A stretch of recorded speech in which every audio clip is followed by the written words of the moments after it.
Okay, so what I'll do here is I will continue. So it's surprising, but we got somebody resigned right away, and they were like the same rank as me, so I don't even know what to speculate about that. Generation 16-bit. That's actually a cool name.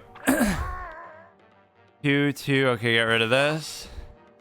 Yeah, we're playing this one now full aggro. So we have 4 aggro decks and 4 mid-range-ish kind of decks, but this one does have Bad Moon Rising as the icing on the cake, or as the last resort in case it doesn't work, right? In case the thing in case the aggro doesn't work, then you can always finish them off with that. So that is actually good to use that just as a safety net rather than trying to play into it more. And the reason why you can't do that is because I don't have enough really good cards to guarantee that, right? Somebody had suggested some deck for me to use even with what I have, but it's like I love all these Cthulhu type art style things in any game, like the fucking one of those things in a Pokemon game that's like a cute little Bambi evolves into that, and we just saw that in Adventure Quest, right? Just all this disturbing sort of imagery is kind of cool. We could do this.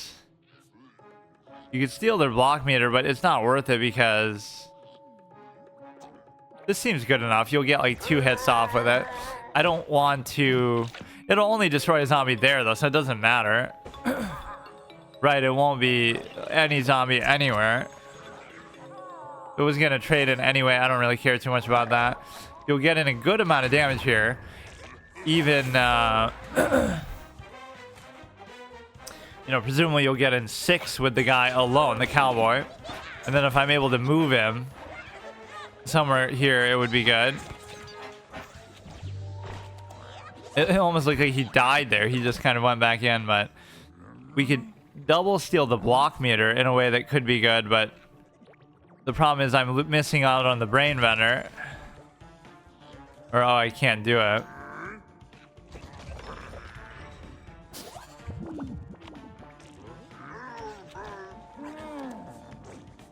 Or fuck all this shit. I keep trying to play cute with the block meter, but there's no point.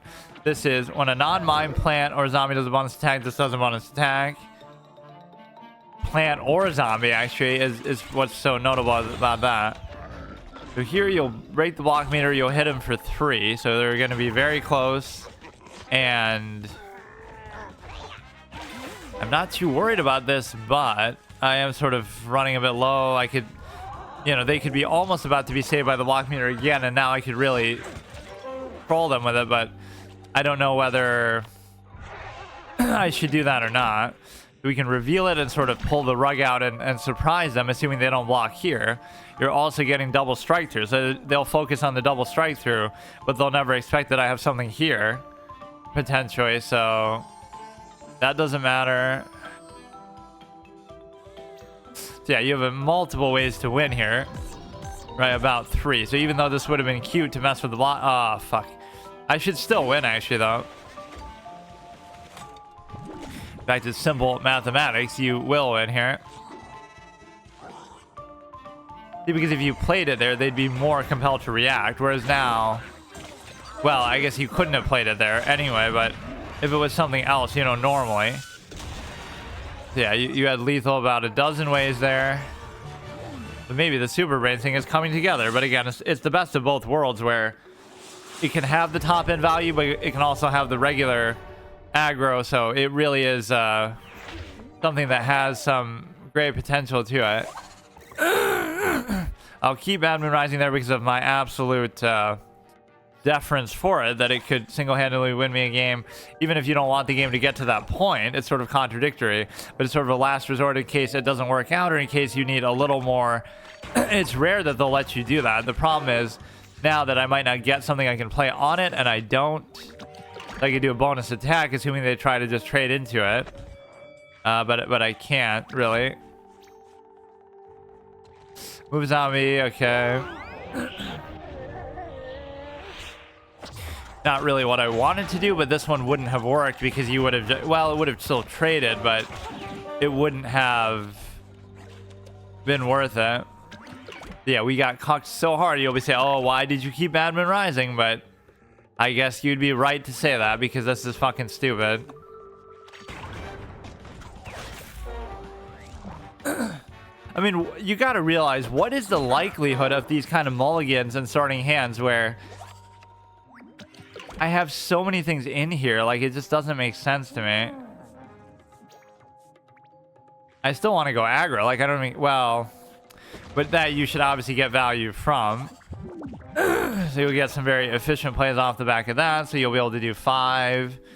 And then we're working towards Bad Moon Rising, but whatever semblance of aggro we would have had is out the window. Not even necessarily because of that, but because I just didn't get a 2 cost. I didn't get a 3 cost, like in a deck that's relatively low cost. I don't even care about that, like the double Bad Moon Rising. It doesn't even matter. Well, since it has Hunt anyway, you may as well just do this because it's going to get thrown off and probably attack something anyway. You can play around the Hunt by just playing something on one of these anyway, but -1, -1. You'll miss out on the frenzy value. You'll miss out on the value from this as well. That was kind of a waste, but I couldn't have known that.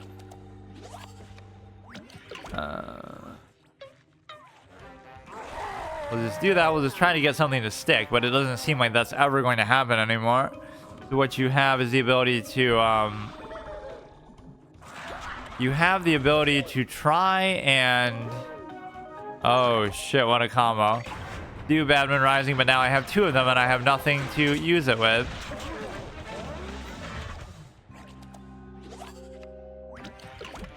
Or you could almost just do it with that.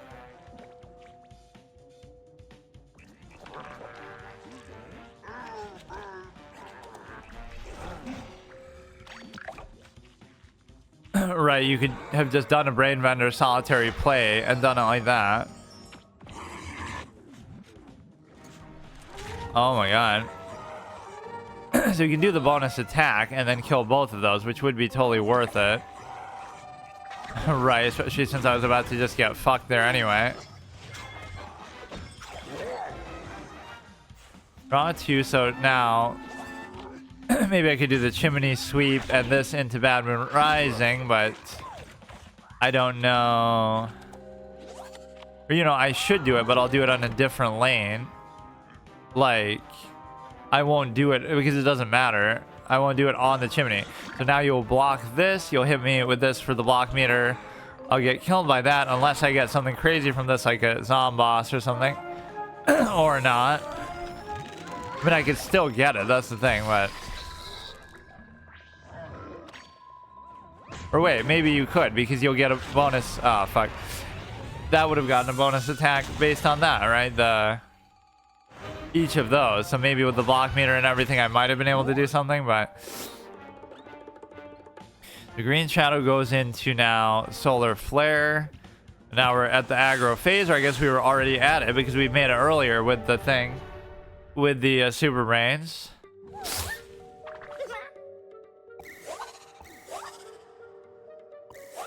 So 1, 2, 3. I don't mind playing this even on turn 3 just because...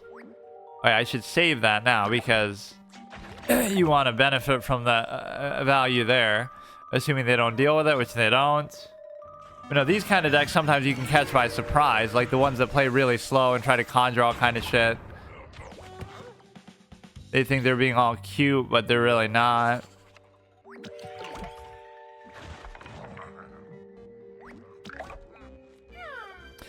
I would have liked to have done that, but I don't know.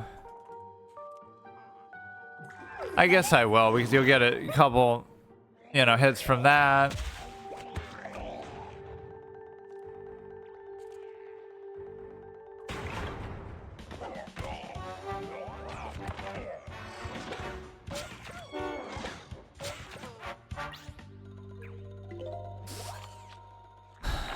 This is too early. This could be okay. I don't mind that guy at all. Like, you can't worry about what damage they're trying to do to you.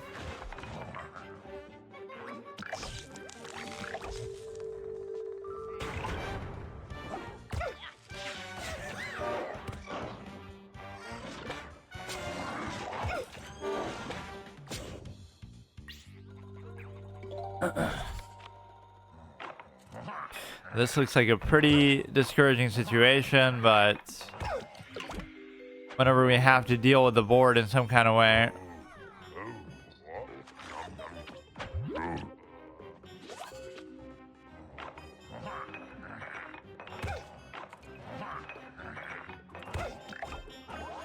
And of course, the overshoot can be pretty annoying too, but that's okay. Get rid of this. We trade in. The board is relatively okay, but that's not what you really care about here, right? Their health value should be much lower. I don't even care about mine, but...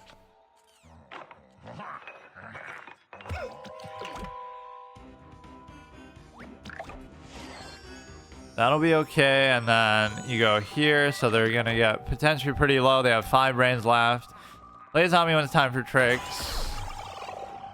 Just use Space Cadet instead, which everybody seems to love. Okay, I'm dead. Doesn't matter much now because we're not really playing for anything, but you know, eventually we'll get on a little streak here. This is the best time, in fact, to lose. Get the losses out of the way because you got nothing else. You go here, you go combustible, and we start all over again. Green Shadow did pretty well, but some of those were maybe just disconnects or concessions.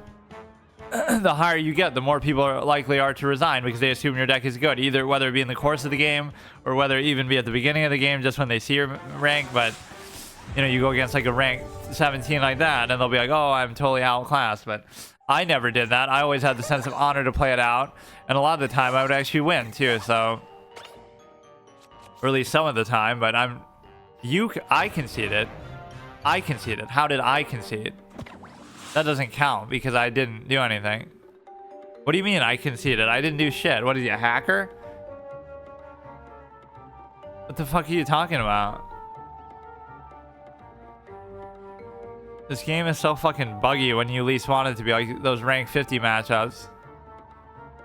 At least if you lose a star, I could count that, but like, what do you mean, dude?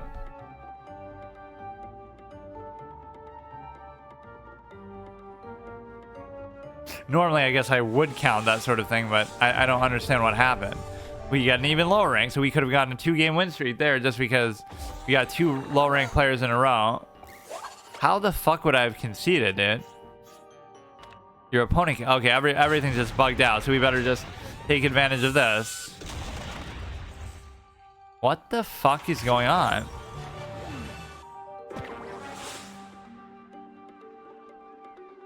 You know, like when I got the black screen glitch with the fucking thing, with the rank 50 bots or whatever it was. Yeah, keep doing it. So now I'll just get to rank 50 based on that glitch alone. Because every game somebody's conceding non-consensually.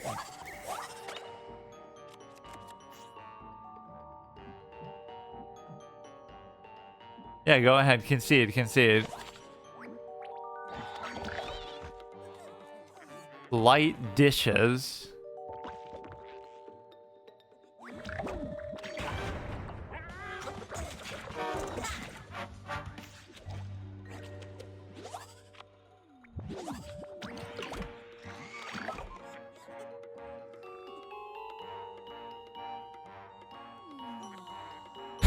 Is that really the time to be playing that card?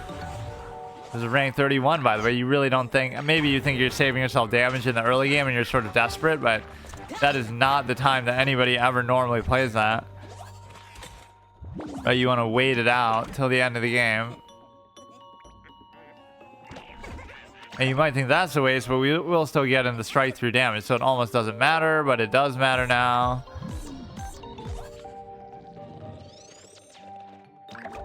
Okay, it worked out pretty well for them, I guess. The fact that they cleared my board a bit. Some of the death animations are so cool on some of these minions. So you could go here. You know, I don't really care about that trick costing as much, but it does throw me off a little bit. This will at least survive. I could even do this, so I may as well. Since I have nothing better to do with it anyway, I'd normally want to do it on the chicken, but we get rid of the stupid-ass Starch Lord. And so now you have this free real estate there, which, again, that always just feels unnatural and like a bug, and it shouldn't work that way, but whatever. We'll go here. Yeah, and I don't care about the trick thing at all. You're gonna deal with this. You can't really deal... Well, you could push this over there. Yeah, aren't you regretting playing that Ice Block earlier now? Because that's just what I always call it, because that's what it is in Hearthstone. Where you're just immune. Well, it's better than Ice Block because, like I said, Ice Block is only for lethal damage, so you're at 1 and it saves you there. Not like, oh, it's just you can't take any damage this turn overall.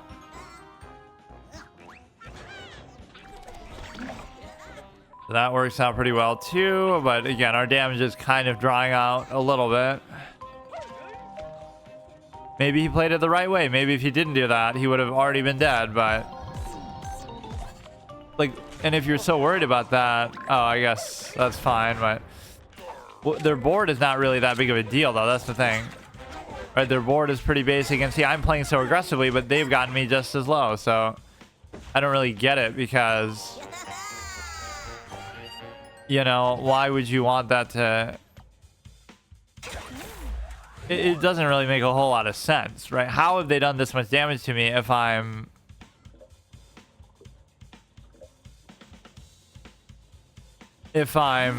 playing way more aggressively than they are? A lot of the time people don't have a way to deal with this shit though either. And I could do this, but it almost doesn't seem worth it, or I could balance something else. Okay. And again, that might not have even still been so bad if you had gotten the deadly off, but I couldn't do anything. So hopefully he can't deal with that at least. There's pretty much no way for me to win now because the game has both gone on too long, but also it's gone on too long, but it's also just like there's no aggro pace to potentially win. We did get rid of that at least, but what can I do now? I could maybe do this and then flip everything back to his hand everywhere else. So I don't have like any survivability though.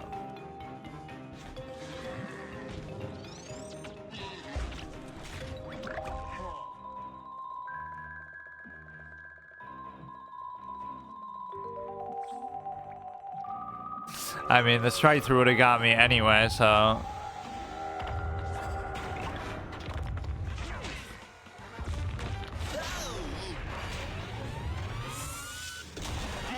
Okay, that's at least a legitimate loss, but maybe I should count that so it doesn't seem to invalidate the little rotation that I do. But I mean, I don't know what these concessions are that we keep getting.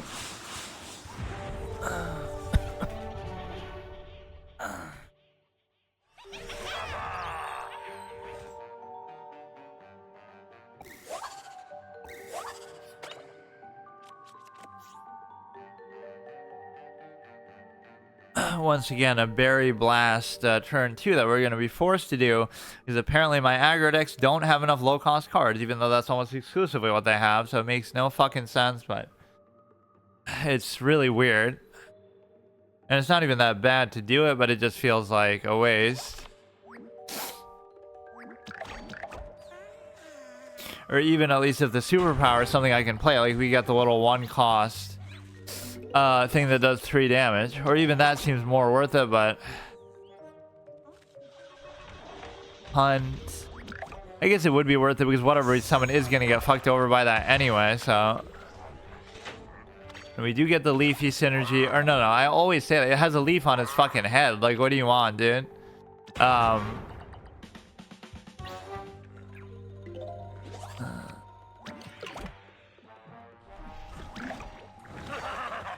This is good and can get out of hand for them very quickly, and so hopefully they're not able to do a whole lot. I don't give a shit about that. We could do this here, but they very likely would have an answer for it. The question becomes, can you actually summon something? Because you want the leafy thing more so than this, so you know, play around whatever they're doing.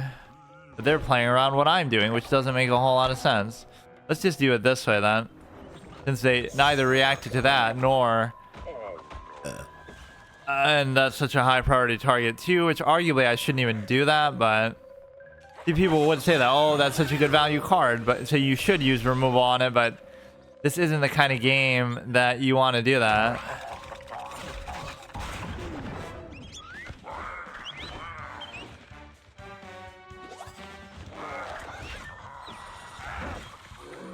That worked out reasonably well. You have a little mushroom here as well. You have the ability to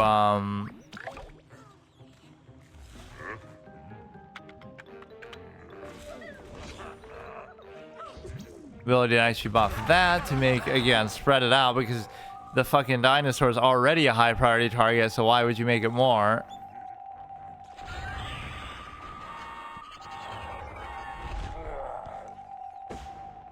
Yeah, some of these matchups are just doomed to fail because they have way too many answers for everything, and that is the general experience that we've had here. I will do that though, because get in as much damage as we can, because it's just not happening. If we get like the bonus attack thing, would be very good here. Not this, even the one cost thing. This should be good here, but again, it's too obvious that I'm going to play it there, because you know that you're going to have it. Right, they're obviously going to play something there, or maybe not. Maybe they played something big there and they're just going to prioritize it, in which case they could just be dead. But they'll have an answer for this too. Okay. Even then, we'll hit him for 9. And we're getting close to the point where we can do this. Oh shit, that's actually great though. I mean, we still get the full 9 damage in. There's so many things you could do. You could do the berry blast, you could do this, you could do fucking that.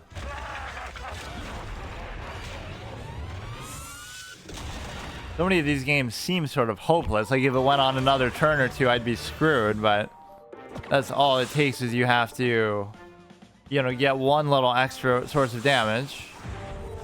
The main thing I want to see is, like, don't give me these bad curved hands, right? Like where I actually get some good low cost stuff. I don't want that. I don't want that. Okay, at least we get something I can play. And it feels bad to get rid of the berry blast. Like, yeah, I don't want it, but I don't have anything else to do. Right, so it'll still be a low cost card that I can potentially play. Cost 2 or less. +1/+1 moves to a random lane.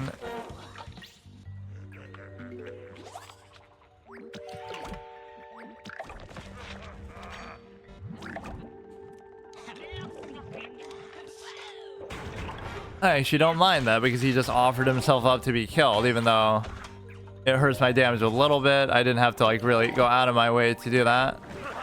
So this thing can be very good value and very hard to get rid of, so it kind of sticks around. Anything with team up, really. Not even with team up, but anything that comes with 2 things, like the pairs, right? Pair of pairs, they end up being so good because it's very hard to get rid of both, so then you have some permanent presence. I don't mind doing berry blast here. But I'll just berry blast the face once, because you might say, oh, the block meter is going to get something, but it's going to get it anyway. So you just got to inevitably, I don't care. It might get the 6. It might not get the 6. They might kill the 6 with something. Like, there's so many things. You just don't worry about it. Just go face. Why the fuck would you put it there? Why the fuck? Okay. I was getting mad. Like, don't fucking do that shit, dude. Make me think you're a bot or something. You have the 5 damage here. You have don't really care about the dinky 2/2 unless it's actually in my way of attacking you. You have 6 damage in my hand, so if I just get this 6 damage off, well, I won't though. Yeah, here's where we gotta just get them within the zone of, oh, come on.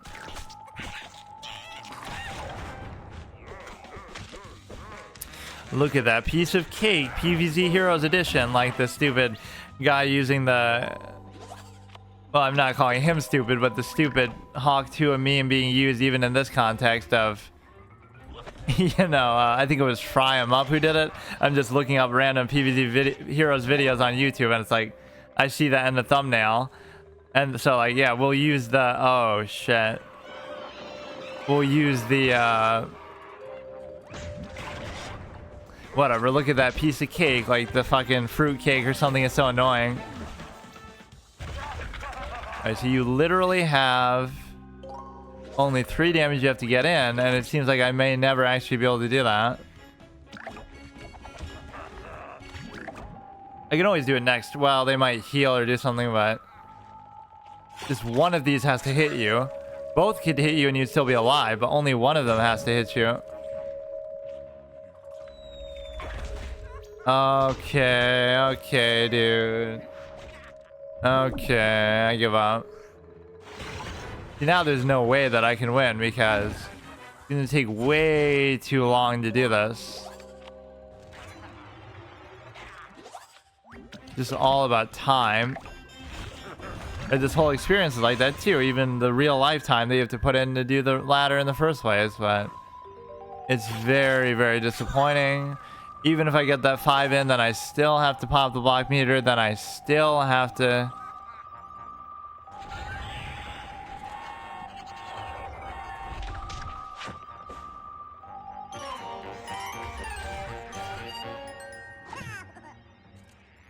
Ah, yes, the bursting butter cake. How's it going, Diplomat? Alright, this one's an easy loss. I don't even mind losing at this stage because I don't have too many stars. But when I'm like 3 or 4 in deep, I'm still gonna try to do that. Berry Blast OTK combo, but... you know, maybe what I get from my block meter is gonna be the best offense that I have here. Okay, great timing. It might hardly even matter, but it's just more so... well, it definitely will matter now. The bullseye... wait, why did that do 8? Oh, the double... okay, the double damage thing. The swirling Whirlindas, whatever, from fucking Luigi's Mansion is exactly what I always think of with that. Let's do the Yeti. Oh, not too bad. Just very time-consuming. So according to my schedule, if I should get 2 ranks a day, I should at least get to 36 today. Or I love these concessions that we get early, but I don't know why. Is that a bug? Because it just happened to me too, where I auto-conceded without doing anything. I didn't even have the menu open or anything.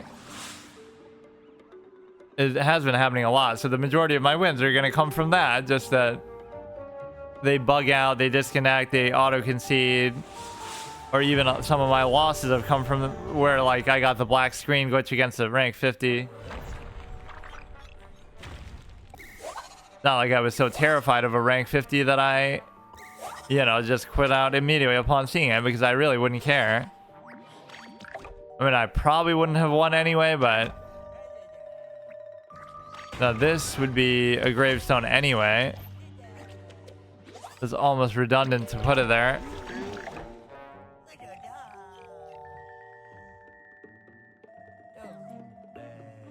Yeah, like, you can... this shows you the normie memes that even infiltrate games like this. This is not a normie game. This is some unknown game that nobody cares about, with all due respect. Right? Like, 8 years after its release. Probably it'll go offline at some point. Like, it's not exactly something that is very universal. No, like, that's how I do things ironically. Like, I can criticize it, but I still might do it because you're kind of in the same space as everybody else. But as I always say, you must be the change you wish to see in the world. Where, you know, I'm doing all these Smite videos, like, from my Smite series. And, like, the one with the most views is because it's called something to do with the Hawk to a girl, right? Like, Cerberus has the most paralyzing spit since the Hawk to a girl. Because he has, like, this move called Paralyzing Spit. So, like, look, dude. Is this really... so, you might say, oh, it's my fault for doing that. Like, why would I play into it? But I'm sort of doing it ironically because this is the kind of stupid stuff I think people will like. I'm like, surely that won't get any views with such a dumb title. But this is the kind of thing I would normally make fun of. But, oh, no. It actually does get views. So, like, I can criticize it, but also still do it, I guess, because... you know, it's not my fault that that one got so many views, right? I might have 100 other videos with articulate titles or nuanced and deep whatever. But oh, nobody cares about that. So it's more so still their fault. But then that happens to be the one that stands out.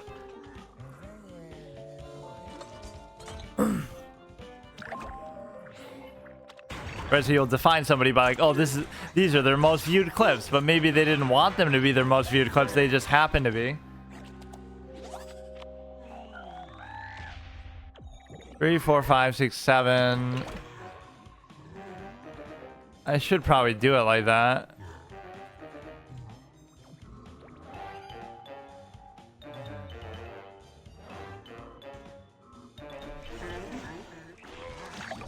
So that doesn't actually...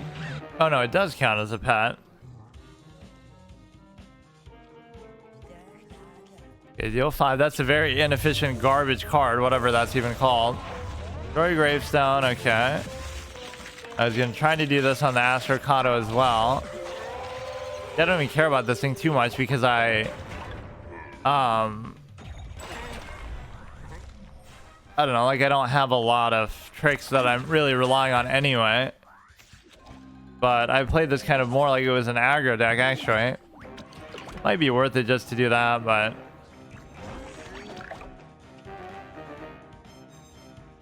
In fact, I don't know why I did that because I'm gonna die to the strike through anyway, so...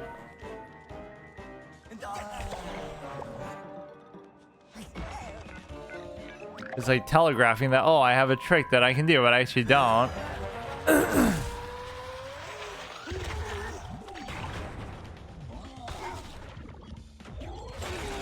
I waste that little free concession that we get. That was literally the one that got me to 35 as well. Somebody doing that, but obviously after I had won still an adequate number of games. So this is the one that I made a little bit different today. The Wall Knight, but I don't understand... You know, what the difference even is. I just randomly made it from scratch, but it's pretty much the same as anything else. I'll keep that just because sometimes I'm craving a high cost card. Because I always last so long in these games anyway. Alright, try to get rid of that. They're doing it kind of like I do when people always say, you know, oh, why would you do that on turn 1? Because... you'd rather play it in a combo, but it's also if I'm an aggro deck, I just want to play something. I don't want to just sit there and do nothing. Even here, I kind of feel tempted to do that. I should have probably done that the opposite, actually. Or I could still do it.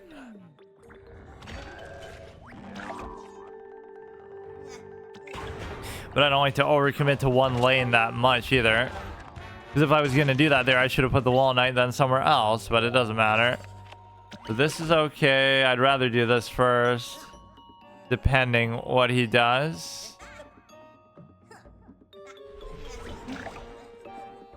Yeah, fine. Let's go against my better judgment and ignore it. Pirates have strike through. It wouldn't have killed that anyway.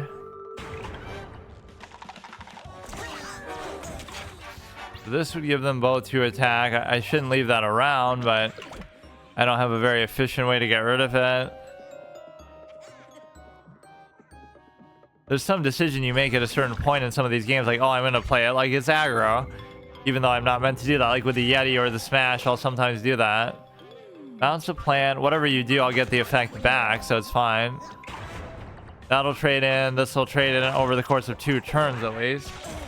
You have the ability to, this will be good. This will be good. But again, I want to put it kind of in a different lane. And so that would be fine.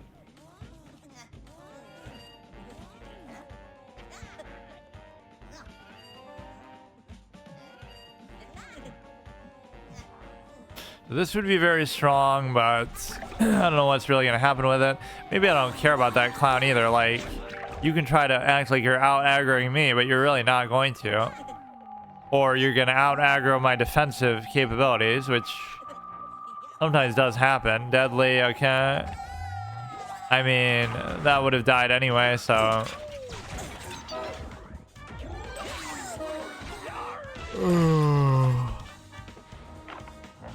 So again, just the value in my hand would show you that I probably should win this, but somehow it doesn't always work that way. So I would love to do this, but I also am worried about that a little bit.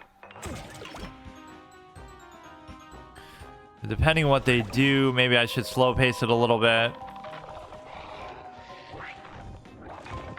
Right, well, we should get the Astrocado, but maybe not. Oh, I thought I could still do that. Revealed, move it. You'll get absorbed by the block meter anyway if you feel so inclined to do that. I could squash it next, or no, you should have hit me in the face. That way you could have gotten the 5 damage in, but...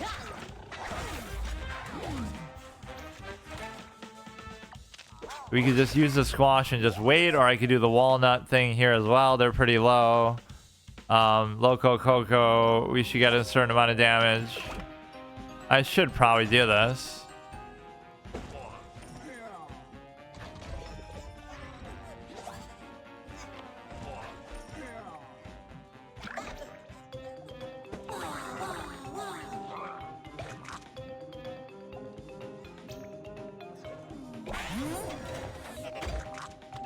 I don't know why I would put that in the back when it's so tanky. So you are presenting lethal there alone.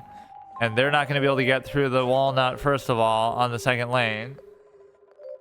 And so, I don't know if it's my headphones that's bugging out or the audio of the game itself that's bugging out. Sometimes the music has been sort of fucked up today. Okay, that's good. But then can you give it frenzy, or that didn't do anything for you? Right, it allowed you to kill the nut, but it didn't do anything.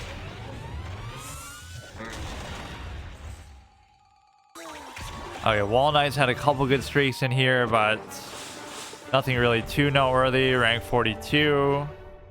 You almost got a cherry pick for the lower rank ratings where you just get, you know...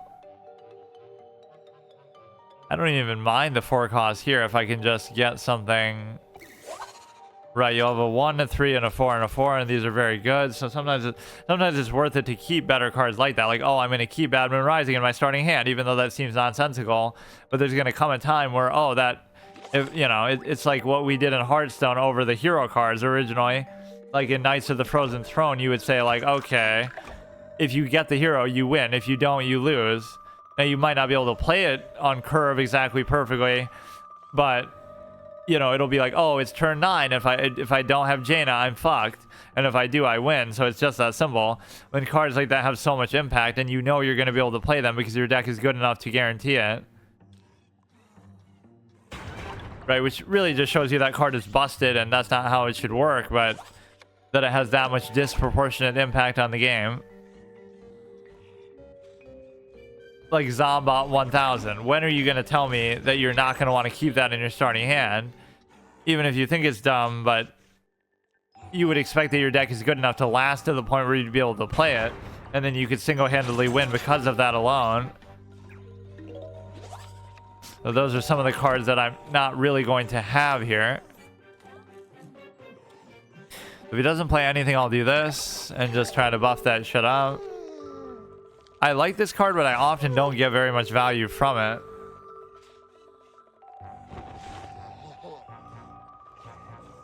I have the Storage Lord incoming. I don't really care about this. I don't really care about even this right now. Now, should I put it there or should I put it somewhere else? And the answer is, I don't really know. But this one could single-handedly win you a game if it sticks around too long. Right, just with the infinite value that we can get from it. I love these turns where they just don't play anything, though. It gives me a great, you know, presence on the board. It's surprising. I'm the type of guy who would never want a turn like that. Like, I want to play a minion on the board every single turn, every single game, which as the zombies don't really work because you can't even fit that many out there, so you sometimes get screwed. At least with Team Up, you can play around that a little bit.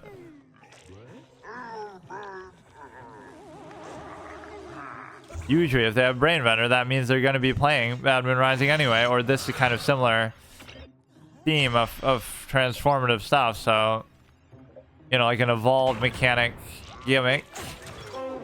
Have 4 of every card in the game that lets you do that. What you want to do now is you want to plans here, you get +5, +5. That almost could be a cute play to make. Assuming I don't want to play something else myself. I almost wouldn't mind that. Just do it here and look how they would possibly be able to deal with that. Fuck yeah, look at that nasty fucking second lane. None of what they have is really that concerning to me. When you already have a team up engaged, it'll lose the 5-5, but it won't die.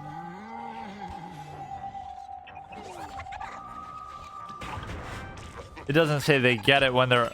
It says plants here. Well, you could interpret that. They get it, but that doesn't mean that they have to stay there to get it. They get it once by being there. But yeah, like that could be a very impactful card here. So we could have this. We could have the strike through.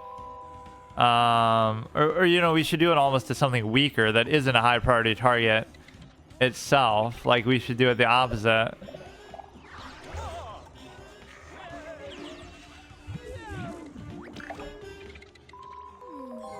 Whatever. I'll just do it anyway, and we can do this. Yeah, that lane 2 is just gonna fucking wreck them, and even the little dinky damage they do is gonna have a certain... Look at how nutty these stats are. Literally nutty. Right, even the damage you do back is gonna do something for you. With respect to... Yeah. Again, Storage Lord can single-handedly win you a game because I don't even have that card in my deck, nor is it something I would typically use, but it was just the right circumstance for it. Draw an extra card. I feel like we haven't seen that quest actually very much.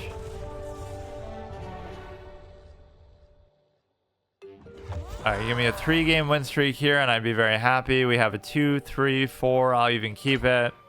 Can't be too selective, especially with a deck like this that you are meant to last it out a bit longer. You go ahead, summon something like that. I can easily deal with that. It's the best way to deal with that one, in fact, because now a plant doesn't have to enter the lane to still kill it. You have a 3, 2 3s. We'll probably do this one.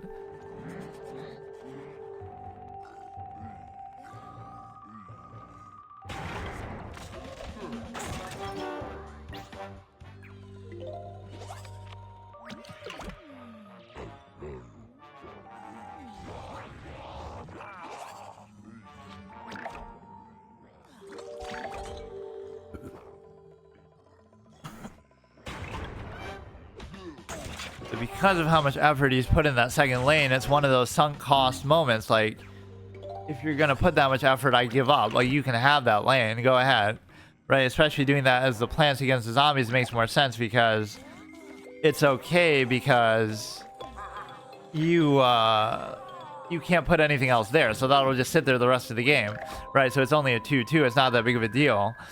If you commit this much effort, well, I guess it's not a 2-2 anymore, but if you're gonna do this, then I'll do that. Yeah, go ahead, overcommit like the clown that you are, right? You should never do that. Never buff the same thing twice in the same turn. And the reason why is because, you know, you're making it an easier target, although I must admit I still don't really like doing this, but I feel like I have to. Oh shit. Alright, that's the best possible way you could have done that. You know, maybe I'll ignore it and do something else, but I can't really get rid of it anyway. Like, even if I did that to buy a turn, I'm not going to be able to deal with that. So, okay, aside from that exact interaction, what I was doing there was okay, because they did overcommit, but maybe that's why they overcommitted, because they knew they'd be able to do that before I could even get rid of it. That was a very unusual way to go about it, but no, we could ice block here, assuming, but I don't think I'm even gonna die because +1/+1 when trick is played, move to a random lane. I'm gonna take my chances. They could just kill me right here, but I'll do it and then I'll ice block next turn just to be sure.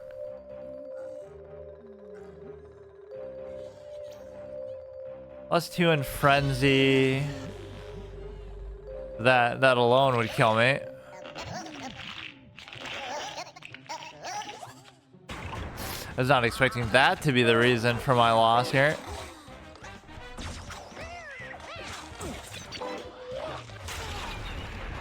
Okay, that one seemed very winnable, almost inevitable, and that play was Very unusual. Okay, well, you could buy a pack here too, but I'm feeling kind of lazy, but that could make a major difference. We'll get some, you know, truly game-changing legendary. So we'll go into now, we go Smash, then we go Green Shadow, then we go Bad Moon Rising, then we go Solar Flare, then we go... Maybe I'll just go till the... Well, I kind of have to go till 36, though, because I really have to keep up with the pace here. But look at how long this is taking. Like, I can't do this every day. And I pretty much have to. You got a rank 15, which should be easy pickings, but I always say that, and then I get punished for it. You can go here, set up the flag carrier. But no, I always associate this one should be a sports zombie related.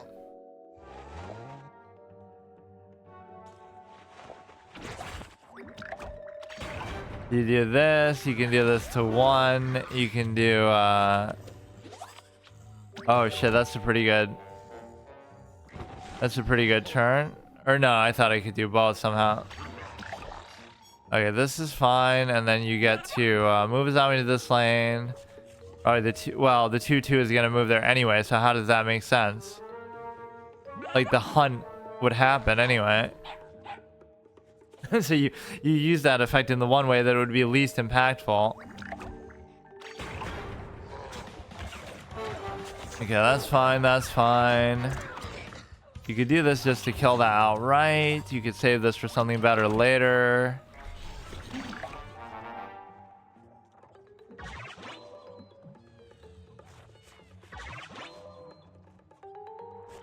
Okay, we'll kill both of those actually, so that's pretty worthwhile.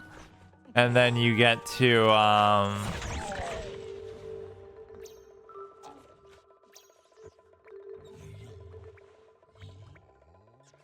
don't know really what the logic in doing that is, but I hate to just not do anything.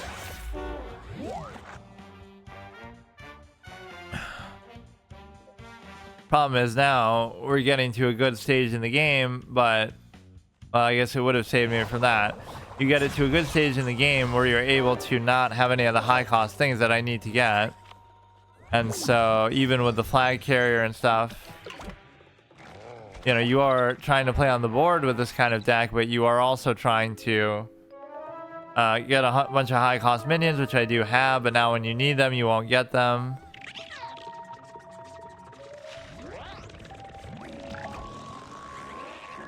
You don't have to get rid of that. This is where it almost turns into like an aggro affair where you'd want to do that, but you don't get to because... Okay, you gotta get right on demand, but would it be worth it to do this? And the answer is I probably don't want to do it. It's not like my... Yeah, what is with the music? It could be my headphone, but... The music keeps like cutting out. Now those could be problematic if they start to buff them. I mean, if they start to heal. You could do this if you really want. I'm not getting what I really need.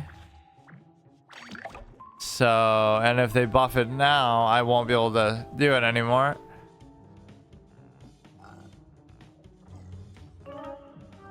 You may as well put it here because...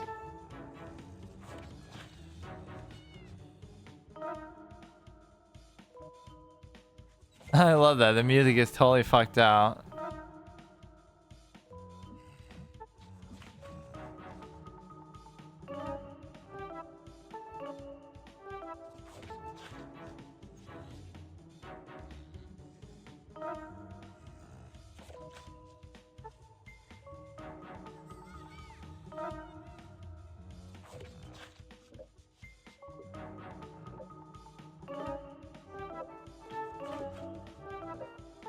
Be fine with a disconnect win, as the game entirely seems to be bugging out too.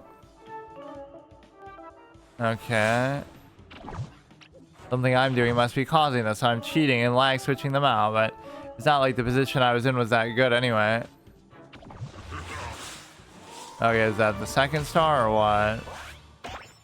Okay, give me 3 more wins. I mean, that one at least feels maybe a little more legitimate. Like, oh, you're winning. What the fuck is going on, man?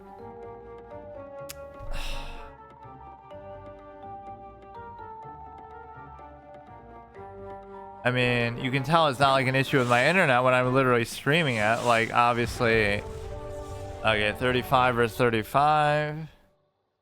You can't really complain about or fear the matchups. In fact, it's come back to help me. As much as I complain, like, oh, I'm ranked 10 and I'm playing a rank 30 now, it'll be the opposite. So, you know, that'll be so helpful to me to get here.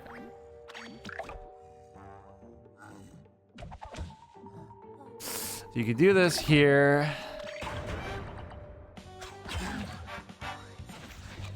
And all you want to do is get some higher cost things now would be very useful to me. At such a stage that you get to, you could even do that. You do this, do that.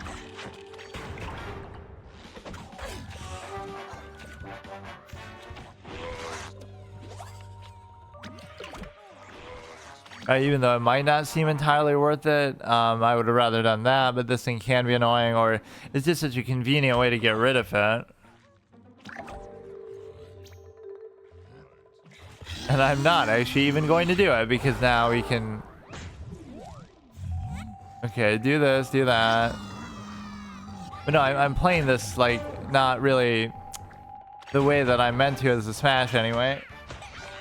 Right, that's the sort of thing I might have done as an aggro deck just to do stuff, but...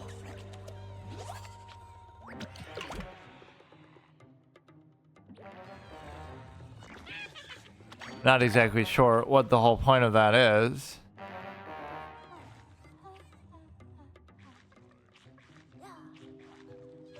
I'm giving him like sort of mixed signals as far as what I'm even trying to do here. Okay, his hand is sort of burnt out. I'm making this thing way too strong.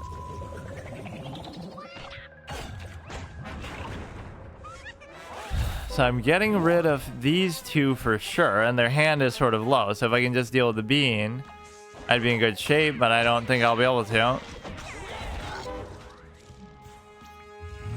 Like, we're buffing him up way too much, so... Just give me something I can use.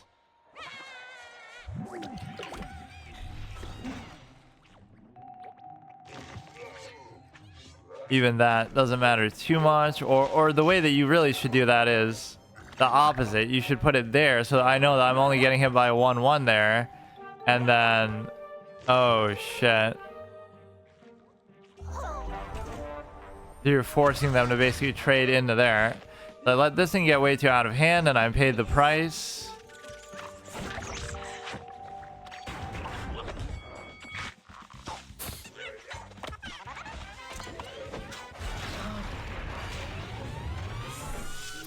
Alright, so from the Smash, we go, I think, now to Green Shadow with the little ice thing. That did pretty well the last time around, at least. You go to this, then we'll do the aggro decks, and then I'll be tempted to say I should be 36 by then or stop. At least these are even good matchups, but it's not really because I'm at this rank that I'm doing that. I'm fine with that. We got a couple good things of Snake in the Grass here lately, where we've actually gotten the effect where I often otherwise don't get the effect. So as long as you get to...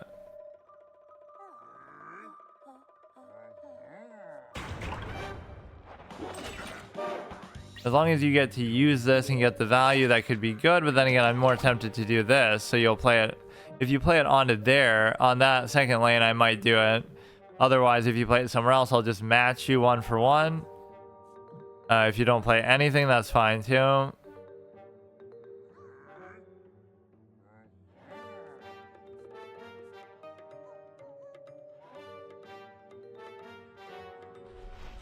Okay, so we could do this, and the freeze will count regardless whether it even trades in and dies, but it won't. So it's even better. And so this could get out of hand very quickly, very easily, and I do like it. Now next turn I should probably do this plus this too, because they'll probably play something to try to deal with it. Here, so you have this plus this. Right, it might seem like even overkill in terms of the freeze, but let's see what they do. They'll certainly be tempted to play something there. Or maybe they're an aggro deck, so they'd feel very... Okay. Well, now there's no need to even freeze anything. Oh shit, look at the situation that we're in.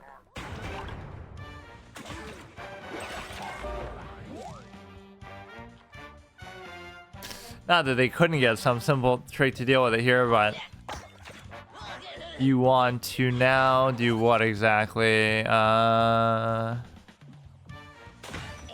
could play something here, I could freeze it. I don't even want to freeze it. I want to freeze something higher stakes, bigger that they're doing. Like summon something here then to try to deal with it with deadly or whatever, and then I would feel validated. Why do they keep ignoring the lane if it's so says me when I do that all the time, but they're not doing anything?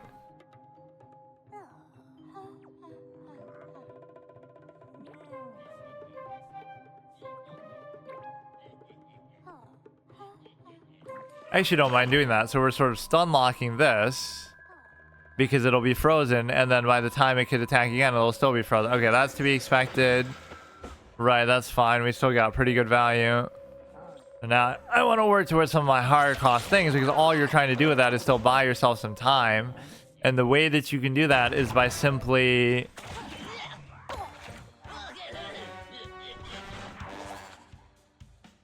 You can do it by simply... Yeah, so you can just stun lock one lane down if you get the first hit in and survive. What you can do is you can, you know, stall for time and now work towards Dark Matter Dragon Fruit and stuff, but there's no guarantee that I'm going to get it.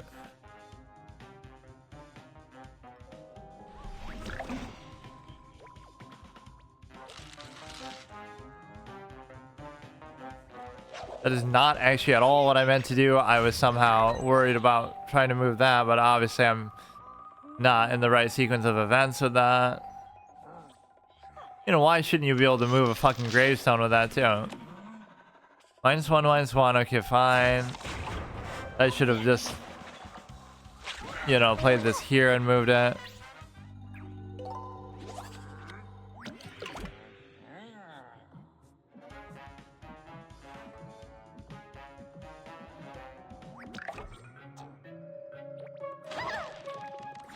That'll be good. They're pretty low. In fact, we're already presenting lethal.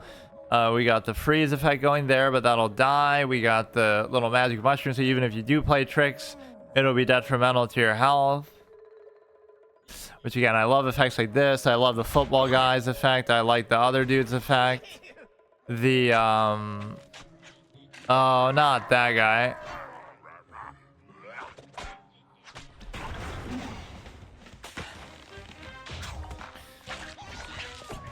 But first of all, it makes you invincible basically for that turn. And then also, you get sort of the first dibs to do this. But now, maybe what I can do is I can... Okay, okay. What is that, bro? What is that? What the fuck is that?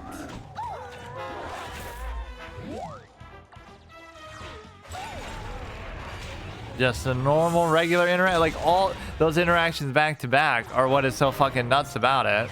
But any one of those plays on its own, I could accept. Okay. Do Badman Rising. That seems like I'm salty that I lost to it, so I'm going to use it myself, but... I was going in this order anyway. Yeah, we'll do this. We'll do the aggro decks, and then I'll just give up, man. Give me a couple easy disconnect wins, or this one seems to be doing okay actually. The new version of Super Brains.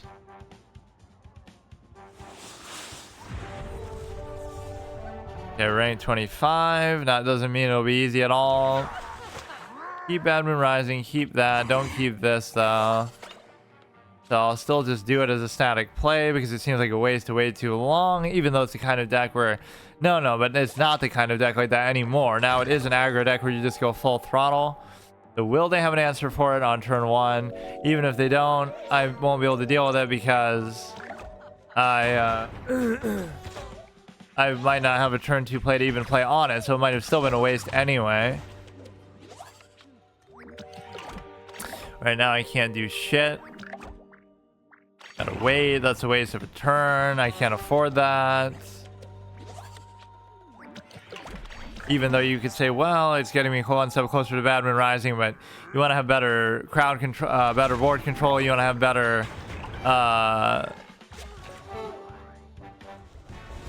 I still want to get them low. End of turn if there's no zombies, make a sunflower. Oh, come on, man, come on.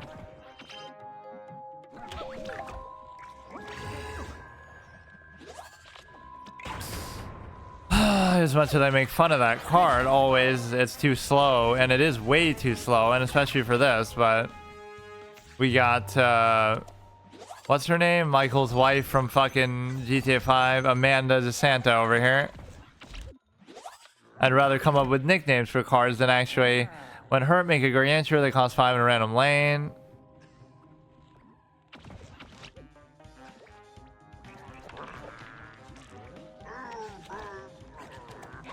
I mean, I'll just do it. This is like the worst version of the Gargantua throwing Gargantua. Like, what's the point of that? It's gonna die to eat. Okay. Okay.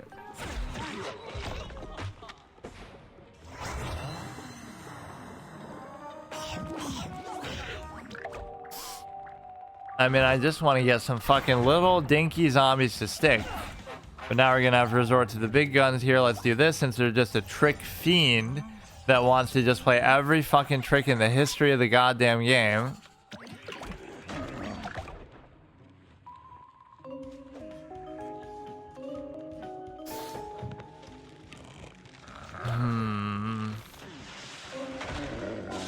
Again, all I would need is a little board present here, so I should prioritize playing multiple small things instead of one big thing here, I guess. 5 or more, get rid of that.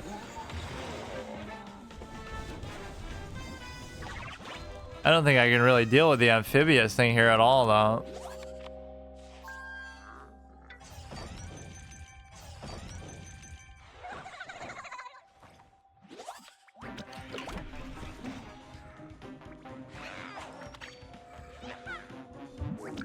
Yeah, so just in case you had forgotten, this is actually meant to be an aggro deck, but I mean, I can not even fucking do 1 damage to this guy.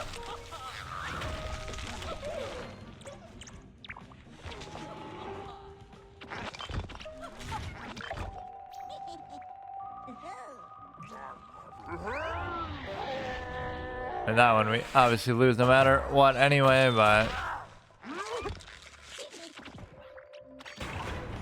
Okay, so we got the 3 aggro decks left. After that, I might just stop for now, but I don't know.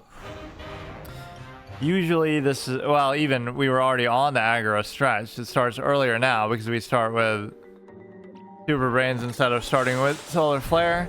So between these 3, we should be able to do it. Even if they each win 2, right? Just win 2 in a row each. And I'd be happy with that.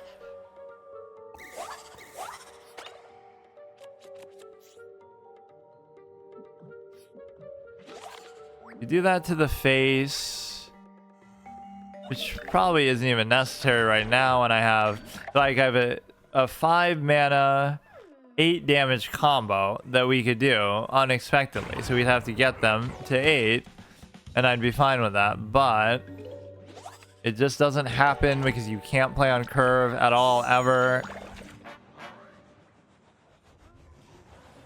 Even a 5 damage 3 mana combo, which is not too bad. Which okay, I give up. I give up. I mean, it seems cute, but it's all a waste when you're doing it this early because you don't even have the element of surprise on your side.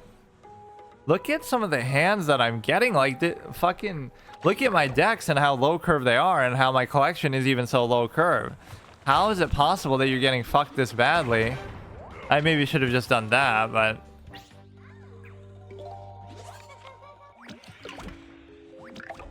Okay, make a mushroom. So there's a lot of low-cost mushrooms, so I can maybe even play it.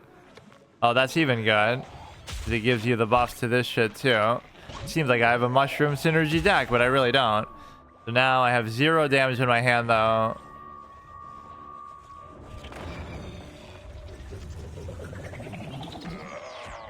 So now you can maybe do this guy here.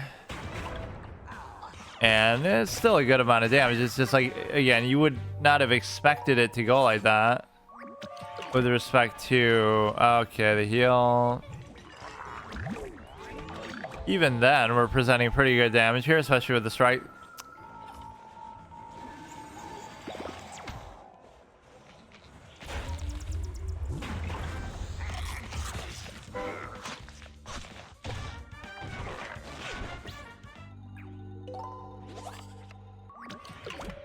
Now you could get this with respect to the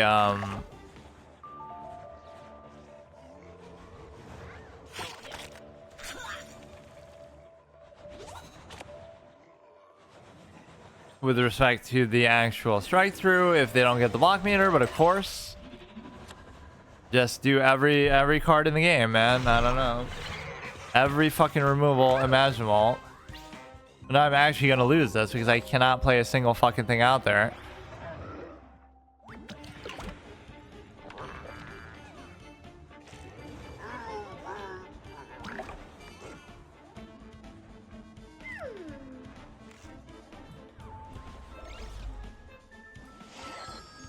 Maybe if they summon like a 1/1, oh, it'll be guaranteed to be there though. We'll just let that die. We'll get the possible lock meter, but they have 8 fucking brains, so of course they can do everything imaginable.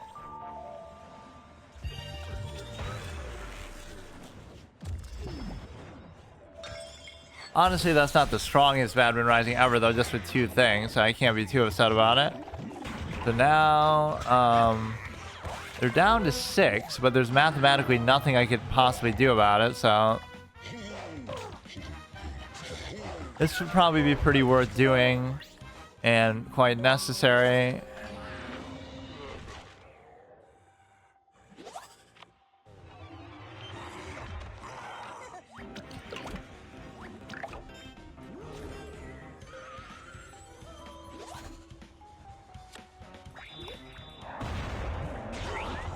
Or maybe you could have said I would have had a strike through victory. No, not really. That was at least a good effective turn as far as, you know, we survive, we clear the board, so now I have a little window of what the fuck?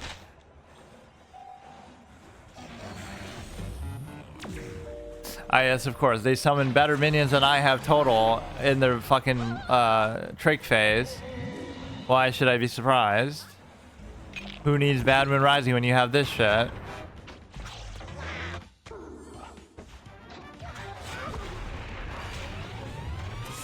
Okay, I'll do this for another 12 hours and I might make some progress here.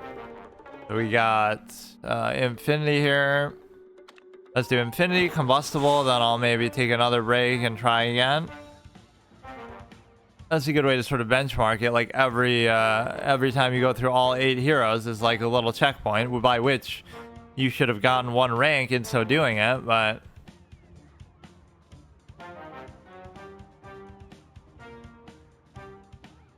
I think 99% of this sort of has played itself though. It's not really coming down to like, oh, I could have done something differently or even built this much differently. It's pretty much just speaks for itself, but you can kind of tell what's happening with it.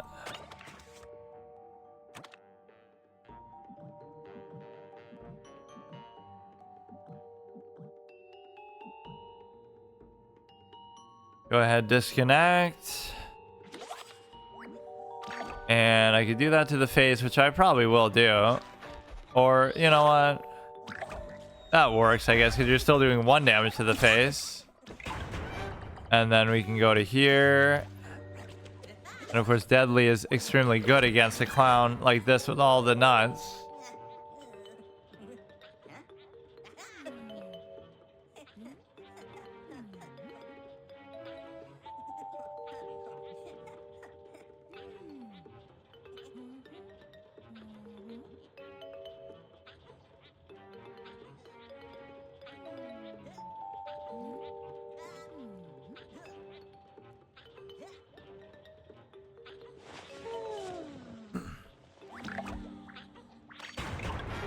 I would like to get a little extra cushion, but I'd be lucky to even keep up with the pace of 2 that I've been saying, so it's kind of unfortunate.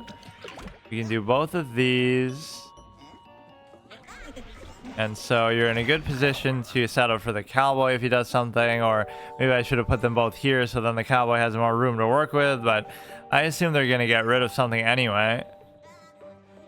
So it's not a bad start, and I like when they do that early. You might think, oh, that's annoying, but I actually like that, because what am I supposed to, you know, they won't be able to save themselves later then with it. It's really meant to be a last second, last resort. Do 1 damage to everything, which really doesn't even bother me, because that's the only thing that would have died. You can die from that anyway. I like the bullseye on that as well, but it won't affect you. It's just, I literally had the most epic win against somebody where it felt like I had no chance of winning, and then I get the bullseye with that, and that finishes them off. Like, this is why, even when you think you've lost, don't resign, because you might miss something like that, or some insane interaction like that might happen, which is unbelievable. Just don't do any extra healing, and I'd be fine with that. So I'll hit you for another 5.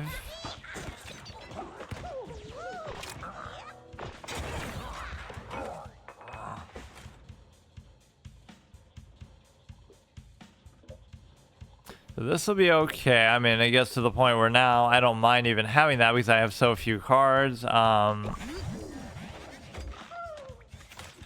So you are trying to finish him off, but he's probably going to do some crazy mad heal with what he's got. I do still have the cowboy though, so I find it strange that you wouldn't try to address that. Why wouldn't you move it there? He probably has some other answers what he's telegraphing. You know, in this game I don't expect people to be telegraphing stuff, maybe because I don't always know what meta stuff even has, or because I don't know. Wait, you're dead though already, or maybe not. Either I don't know what they have, or I expect them to be so bad that they're actually just making a mistake rather than telegraphing some optimal thing.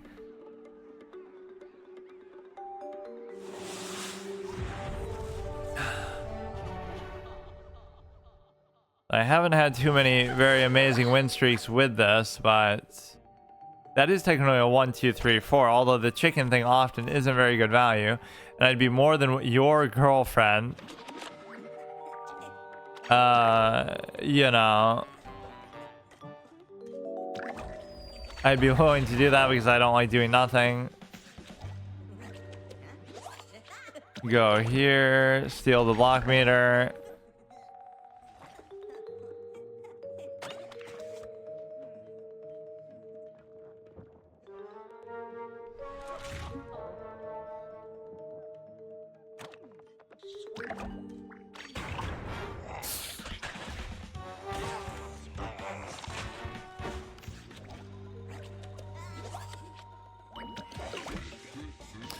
This will be good. Just come on, give me a couple easy wins for once. That's all I'm expecting. Although I don't expect it against rank 30 pluses, but I don't know to what extent that it means their deck is really good, or maybe they're just sort of try-harding. Okay, that can be a little bit annoying. So there's not much I can ever really do about that. Right, we're not going to be able to do this.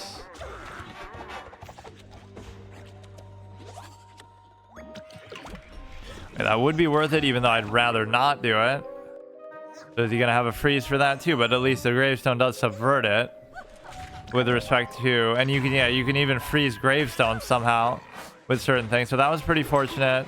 This card can be annoying as hell, but the reality is that everything I have is sort of low cost anyway, so it almost doesn't matter. We could hide something in a gravestone, and I don't even know what I would want that to be. Based on whatever they play here, I guess I could just do it. Freeze everything here and next door, or it would just destroy it.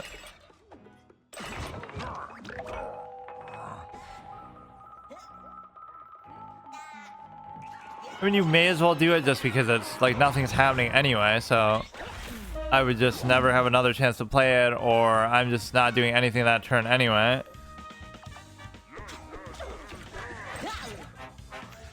This is okay because it opens up the ability for me to now play this. And so now that's very good. This can be a good sort of finisher play, but I need to get in one good turn of damage, and I'm not able to do that seemingly. Or putting this in the gravestone is actually quite good because you get the effect again then. But I wouldn't want to do it now. I'd want to wait and do it. Hurts the zombie, hurts the zombie. So you'll automatically get that there. What? Oh no, I was gonna say, if it made the 1-1 instead of the 3-1. It even said that, but it said that because I couldn't do it, I guess. Okay, now the good thing here is you can go like this and surprise them. Or again, do like that. You got 4 damage there, and it would even apply to the rocket ship. I don't know exactly what to make of that. If you get in 3 from this and 4 from this, but it won't work because it won't happen at the same time. That maybe wasn't the best turn in terms of a curve and mana and everything like that. Because you could have, I don't know.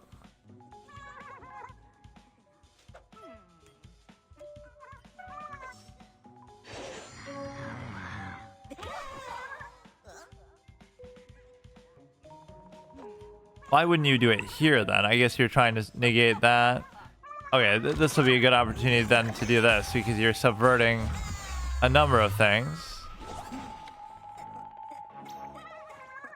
I should save that still though, and since these things are sticking around, you will be able to basically, you know, get him to 4, but then the problem is the block meter itself. This is what the problem is.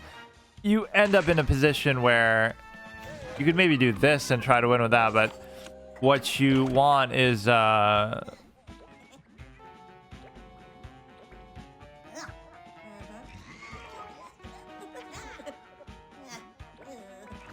what you want is like, oh, I could do this, but what if it doesn't go, right? What? Oh, no, it has bullseye. It has wait, couldn't I have already done it then?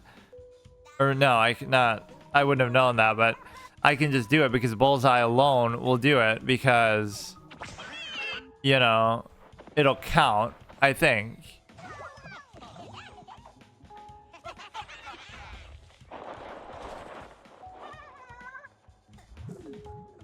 I think it should work because if he has bullseye, the effect of that should have bull. Or I think I tested that before and I can't remember though what my conclusion was.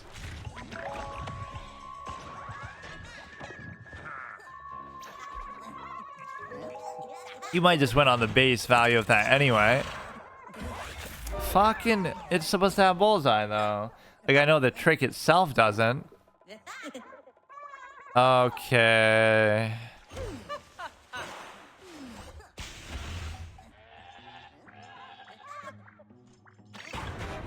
The end of turn destroy here and next door, but it wouldn't even matter.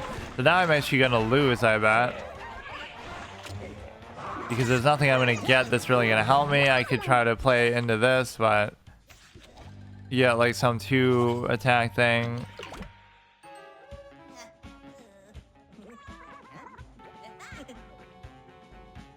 You know, we're sort of telegraphing that, oh, we have a way to get rid of that Chomzilla thing. Alright, that won't even, oh, okay. Alright, we'll just do combustible. I'm good, dude. I'm good.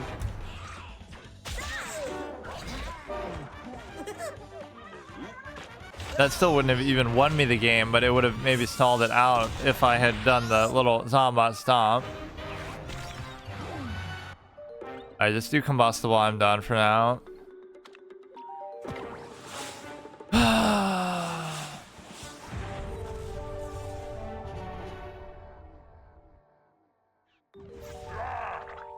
Okay, 1-1. You don't really want that. You'd probably do this first and then set up for epic turn 2 with those 2, but you have no guarantee that that's actually what you're going to do.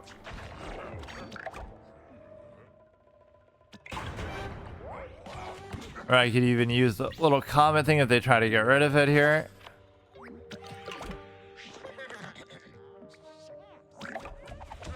Or maybe I should have done this first to see what he would have gotten and where.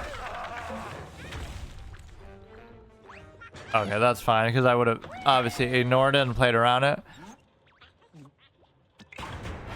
So this you're not going to get the best synergy from, but it doesn't really matter. I'll still just do it. Or maybe now it's fine. So they're already down to 13. This bullseye is pretty good. Right, bullseye is so impactful with the effects that you get. And I almost feel like maybe it should have applied to that, because the very same rocket ship you're throwing at them is a fucking thing. It's a bullseye minion that gives everything else bullseye too. You can go like this.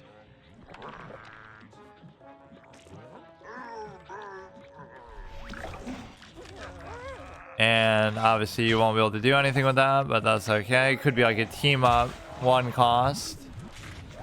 So they're so incredibly low, so incredibly early into the game. You'll pop the block meter either way, so it wouldn't have mattered really which one would have hit that. You know, they'll get this low, and then I won't be able to finish them off.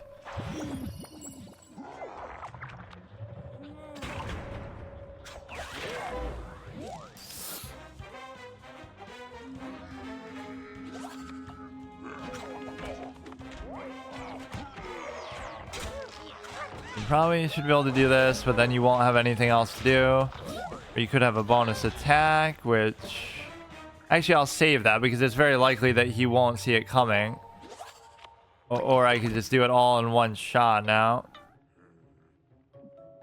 So you can just play everything else, hope they can't deal with it. These things are often too slow to actually be good, but sometimes they'll get out of hand if you get it actually really early. Conjure an Imp, it's going to be kind of probably low cost.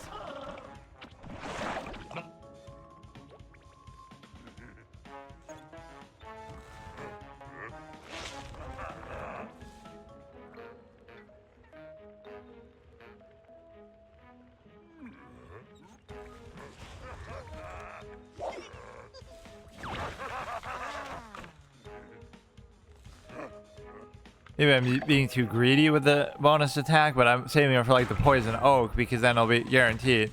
I guess here I could have done this, done that in the other lane, but I didn't expect that to stick around that long anyway. It's not like I care about my health value. Now you could do it with almost anything, but you know, you could just do it with this and that'd be enough.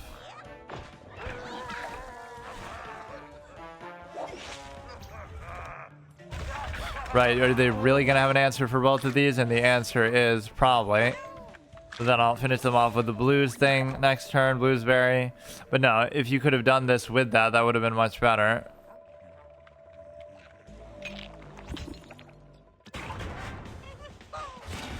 No, so many of these games are coming down to such tight little, down to the wire, epic encounters, which is to be expected, but... Okay, let's try to ride combustible out here a little bit. Okay, let's do just till we lose this combustible, but I keep saying that, but if I do well and get to like 4 stars and then lose, then maybe I'll feel compelled to do somebody else to try to finish it off. But let's actually try to get this all the way. That's not too bad. If I just bury blast turn 2, it's still fine, or maybe I'll do a bonus attack.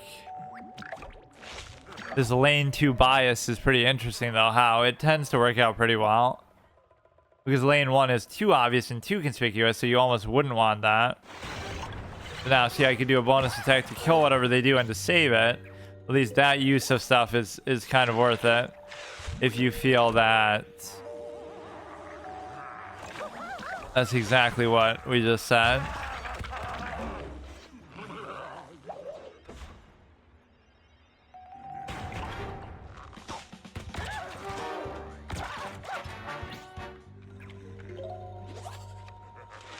So what you can do now is you can basically, okay, this is a good start. I don't even really need to do that either, because go here, give it to this one. That'll trade in favorably, so they're in a very bad spot, but they'll probably have some removal here, because there isn't really that much to go on. +2 when a zombie is destroyed, so that's maybe one of the most useless things they could have gotten, but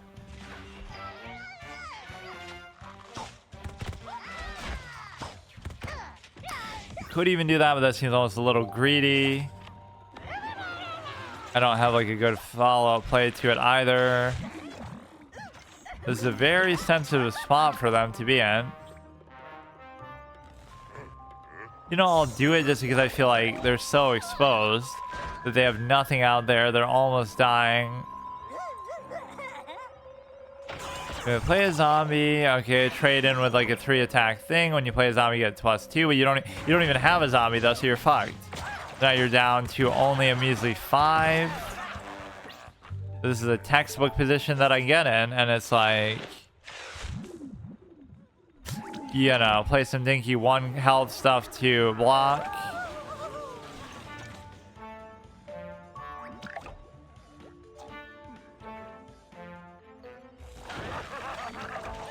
And the problem is that stupid ass mushroom will trigger the block meter, but even if you do, then the other guy, leafy guy, will finish you off. Muscle sprouts. That was kind of cute, I guess, but it didn't really do anything for you. Transform into 1. You're just going off full roulette RNG, and he's going to use that to actually win the game somehow. Like, this is clear desperation territory, but how the fuck are you doing this? Okay.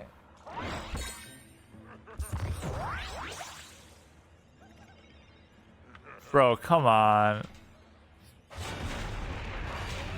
When it seems like you win, you want to just win. Like, it's not that complicated.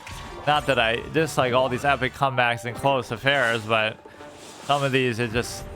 the way that I've lost some of these is like absolutely for the history books. Like, the likelihood of winning, or even when I win some of them, it's like that too.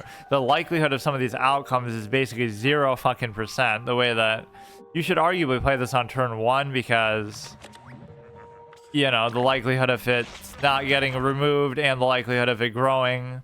Okay, go ahead and do it. I don't care. I don't know why. I don't know why. It could be a bug. It could be a troll, but I don't know why it would help me. Maybe it's something about the deck that they think they're going against, or it's just a very nice thing to do though, I guess. Give people free ranks as a handout, because like I could totally do that too.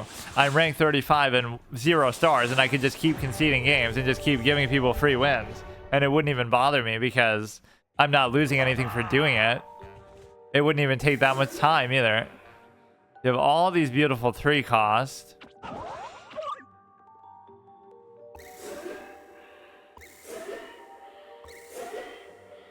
So this is a 40 card deck in which I have only 3 cost cards, by the way, just in case you didn't realize.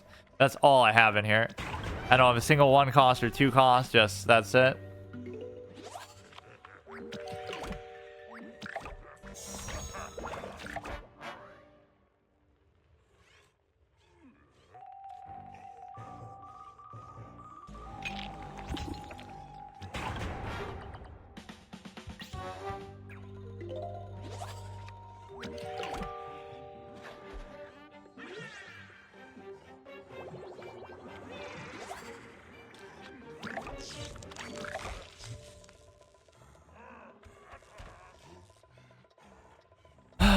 Let's turn this into a beautiful win streak here to get to 36, and I'll be fine with that, even though it feels like it's not like we're doing it comfortably. We're doing it like very barely scraping the bottom of the barrel kind of thing, where we're able to we could do this for the leafy synergy, just you know, just go like this. I've gotten this card from that conjuration so many fucking times. It's not even bad, but it's just, you know, you conjure another card. Like an endless conjure chain is always good, where you get to you know, conjure a card that lets you conjure another card that lets you conjure another card.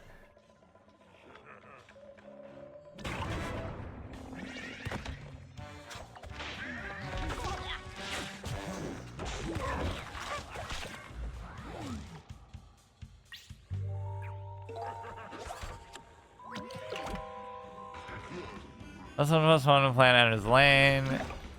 At least be like a 3 cost. Okay, 4 cost. That's pretty good. That's very worthy value. Whenever a plant is hurt and survive, transform into a random plant. This is actually an awesome card. I can make like a full random gimmick themed deck once we celebrate the rank 50 win. But I like how I said in Anthem, once I complete my first playthrough permadeath of Anthem, I'll do some multiplayer as a bonus. But I've never done it, obviously. And I don't know if the game's even still online, but this may or may not actually help me. You have 6 mana. You could do I mean, it's a good statted minion, if nothing else.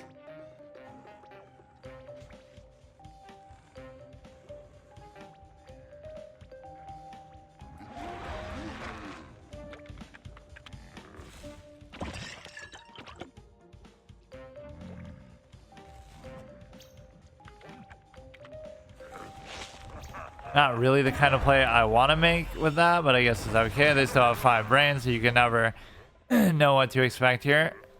Yeah, that's what the plants have to do. They have to kind of nest and commit ahead of time. The zombies can sort of react. The zombies can react with tricks. The plants can react with minions because the zombies play the minions first. So it's kind of designed like that. Where wouldn't that apply to itself too?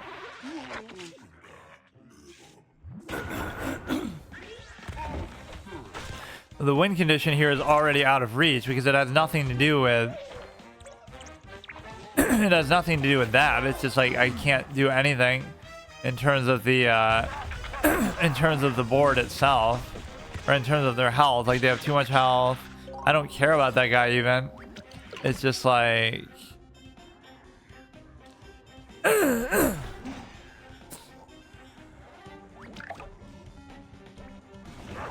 you know, we're in a position where I just can't do enough damage.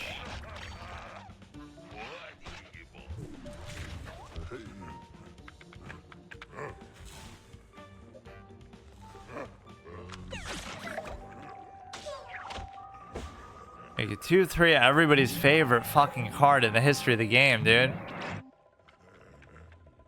Oh my god. Okay, this is a big epic play, but they're gonna have Badman Rising or some shit coming after this.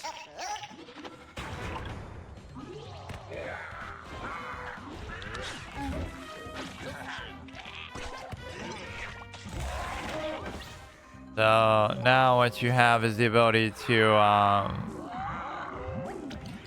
obviously you have to play a bit more defensively.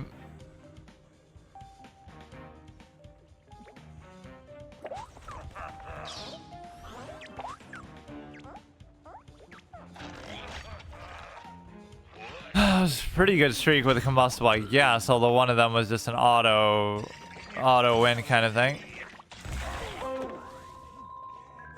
I mean, there's really nothing I could have done there. When you have that much board presence, that much survivability. Not really even survivability, but just...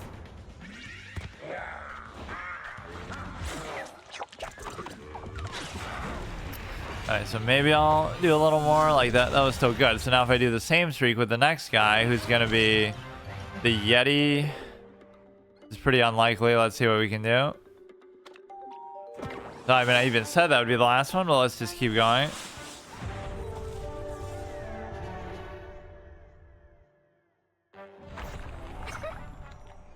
So I don't mind keeping some higher cost cards, but not this many. Okay, 1, 2 is good enough for me.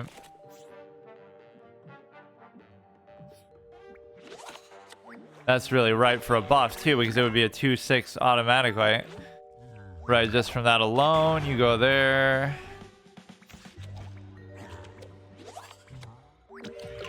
You leave the little treasure chest around for a little bit, or maybe I could even buff that, but it doesn't really seem worth it. I don't have enough pets to really make this worth it, but I do tend to get decent value from it sometimes. You got to win 3 in a row, and maybe one of those will be a disconnect win, so that always helps put me over the top. That's a little bit unfortunate because you have no ability to play anything on top of it. Maybe they'll play something like a 2/2 to try to trade, and then we can subvert that. But then by playing over it is kind of a waste too. This is a good enough board already with 3 or less, but why would it be that one and not this one? Doesn't really make a whole lot of sense. We're just doing as much damage as possible with no rhyme or reason behind it, which is probably not a good idea. They'll probably have an answer for this. If not, I can probably just, you know, hopefully draw into something that I can play over it. Nice game. Nice game. I mean, the curve of these decks would surprise you when you actually look at it. When you're looking at the course of these games, it would actually surprise you. That at least implies he might not be able to kill it, though.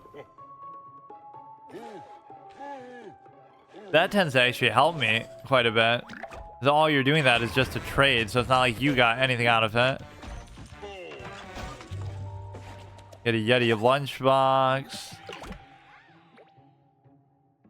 I'm trying to play almost more aggro, especially when they have nothing on the board. Like, it's not like I'm reacting to anything.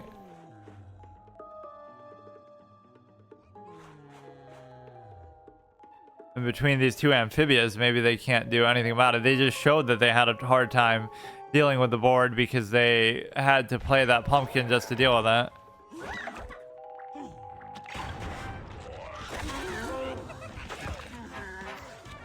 Like, as much as I don't want that healing to get out of hand, I do feel that maybe the frenzy would have been better because of the simple fact that you're able to because of the simple fact, okay. Wait, but it won't even work because it'll be dead.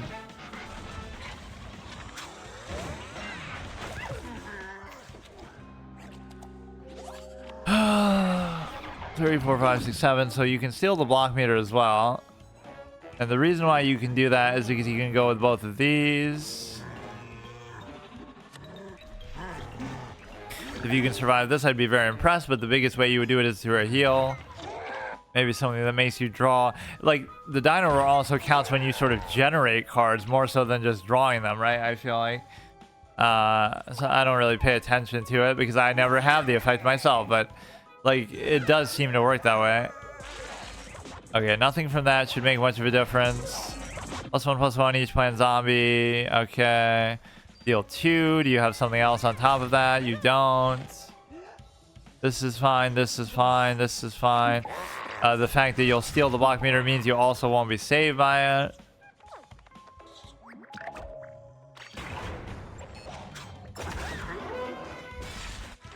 Okay, we need 2 more games. Or you technically could still get saved, but no, you couldn't, I don't think.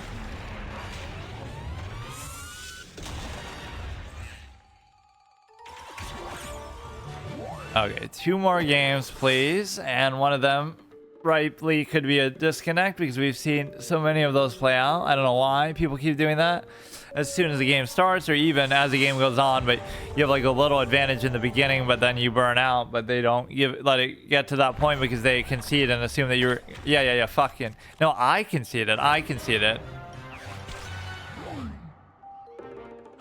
Okay.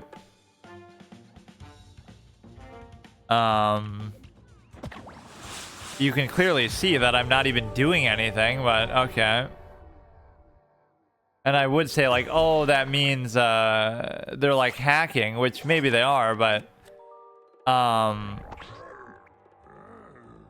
it doesn't make a whole lot of sense because that's happening to me sometimes too, it feels like, especially at the very beginning of the game. I mean, look, dude, I'm not the type to make excuses, but what the fuck is that? It actually costs me a rank. It actually wastes my time when I'm already barely able to do this. What the fuck, man? And that happened before in like another iteration with respect to the whatever the fuck that was, the rank 50 boss that also cost me a rank. I should have probably just dealt with that, but +1/+1.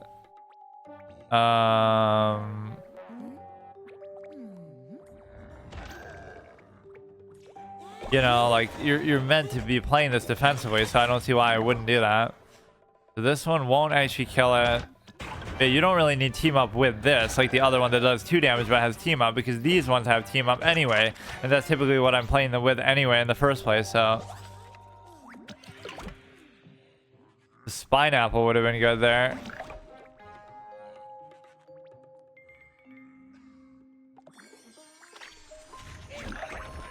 Pirates have strike through. That's just sort of a random play at this stage.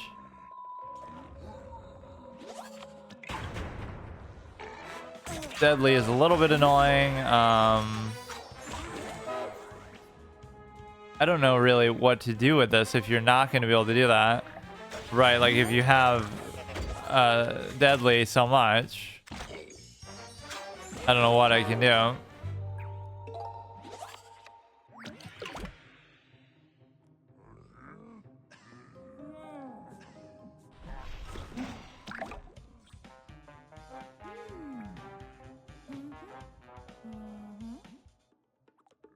You could set up to sort of try to trade into something, but I don't know what exactly the point of it is.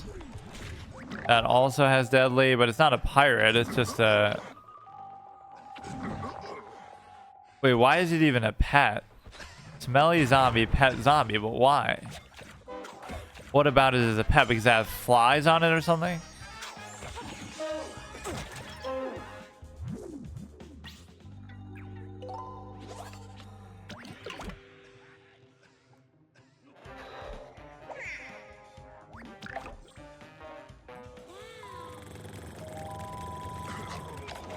This will let you draw a card at least. We're trying to play the long game with this, but it's just not really working, and maybe I should have stopped that from the beginning. Lost to a Ducky Tube zombie, just like in the fucking pool levels that I always was doing in the hard mode. In 3-4, new game plus hard mode, world first fucking clear.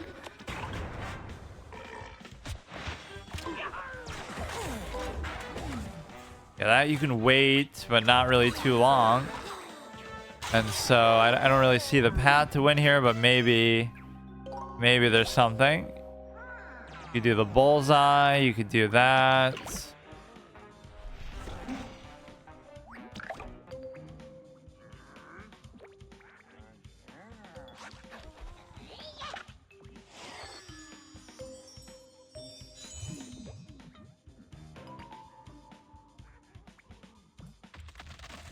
Maybe if what they have there is like a thing.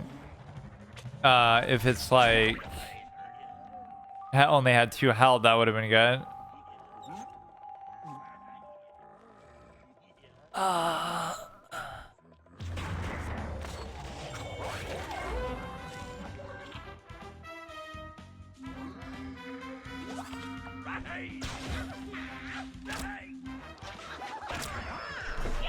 That 7 damage would have fucking killed him too, but I killed it myself. Do you have, that's not gonna be enough.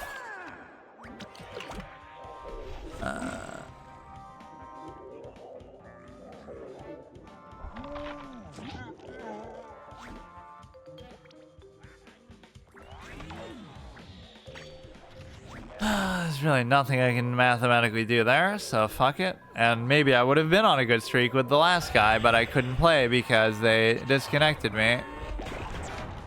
Or not even disconnected me, they made me concede against my will.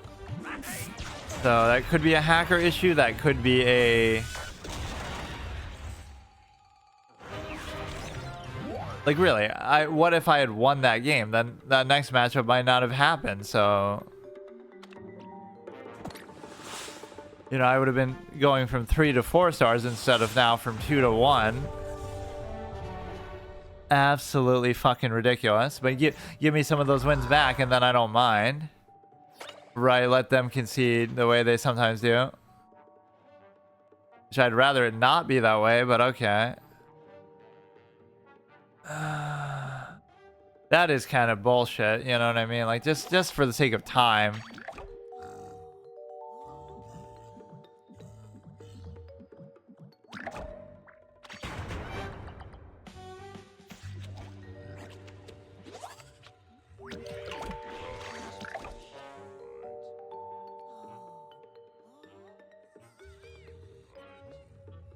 Not that it seems like an unusual experience, like he's having trouble too. And ironically, he might be, you know, playing the same sort of rank opponents as me. Like, oh, it's harder because it's taco rank.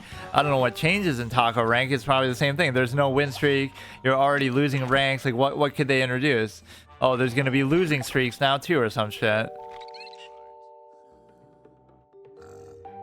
Or there's going to be like, you know, that you can get knocked out of the rank that you're in, which if that's true, but you'd think I would have noticed that. Like somebody goes from 46 to 45. I've never seen that happen really, so this could be good to get rid of something. Could be kind of worth it. Or maybe you could better off just move it. But this isn't meant to be an aggro deck anyway, so I don't know why I'm doing it like this. Move this here, kill this. This lane isn't too bad. Move this to here. You could buff something up. Let the 4-1 do what it's gonna do. We're sort of turning this into an aggro deck inadvertently. And I don't know why. That's okay, I guess. Yeah, this is not even how you're meant to play with this fucking shit, but I'm putting a certain amount of pressure. They'd be left with like 1 HP here, assuming they don't have another answer. I won't be able to do that though, because they'll kill the stupid guy, flag guy.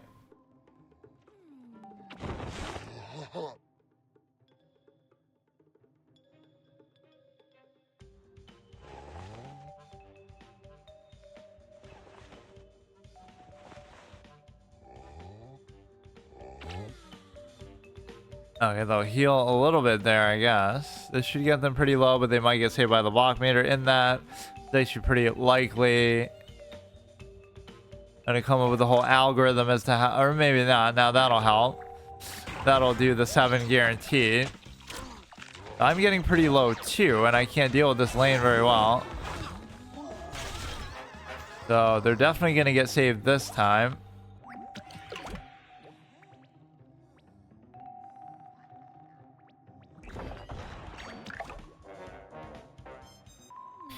You would have to get in a certain amount of damage to break the block meter and then kill them with this, assuming they wouldn't kill me with this, assuming that I get the block meter myself.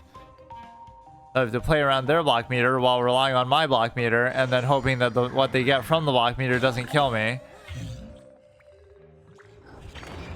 Which mathematically could easily happen. So we're just total RNG fiesta mode, and whatever they get from that is going to save them, I'm sure.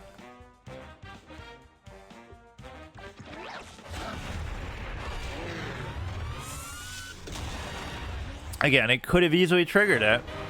It could have done it.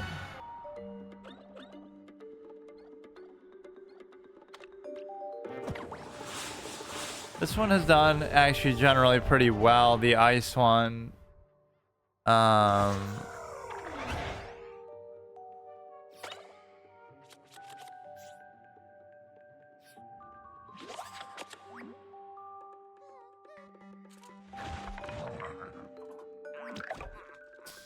So you're trying to kind of last it out a little bit, play on the board. I guess maybe that's what I'm getting away from a little bit sometimes, is I'm trying to play like very aggro, even on decks that aren't meant to be, but oftentimes you don't win those matchups if you play it any other way either.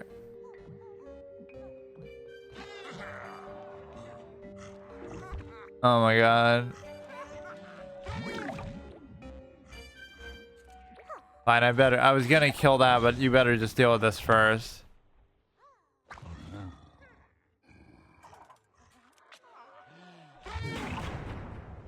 So we just gotta survive this out a little bit and try to make the most of it. 3 could be okay here. We don't want to lose the synergy itself. As long as we don't hurt that, we don't have to worry about it too much. Or when another professional gets hurt. Look at how they started this, man. What the fuck is going on?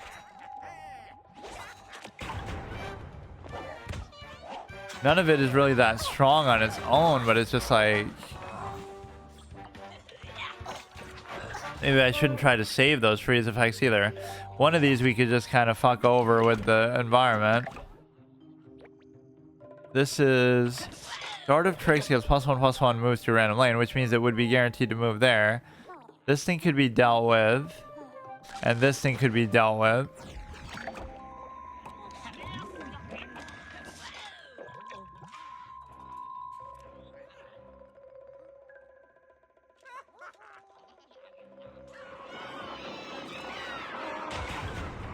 Okay, I'll go through the aggro set once more, and then I'm actually done. Like, I can't believe this, man. And even when I'm losing to that fucking bug or whatever, this will be good value, but I'm still gonna lose. Or we already know that one would move there if not for that. You know, what he has actually isn't all that intimidating given the fact that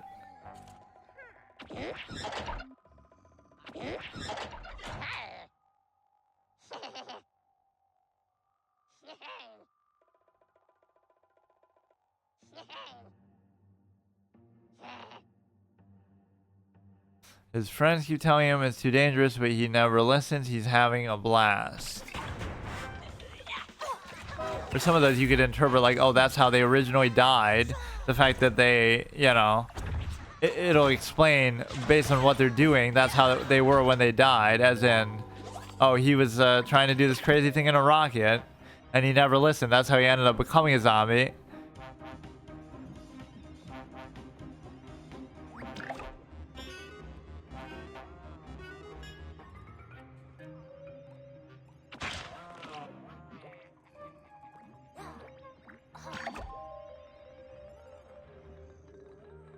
See, Dark Matter Dragon Fruit doesn't really save you. It's more like a card that if you're already winning, it'll put it over the top, or if it's even, you'll put it over the top a little bit.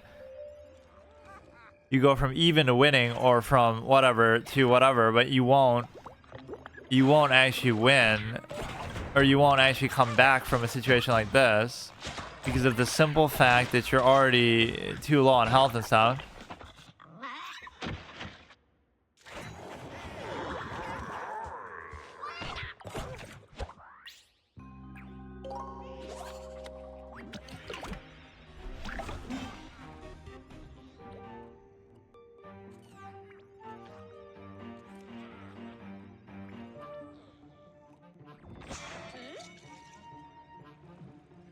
Use the zombie to bounce. Okay, bounce that one.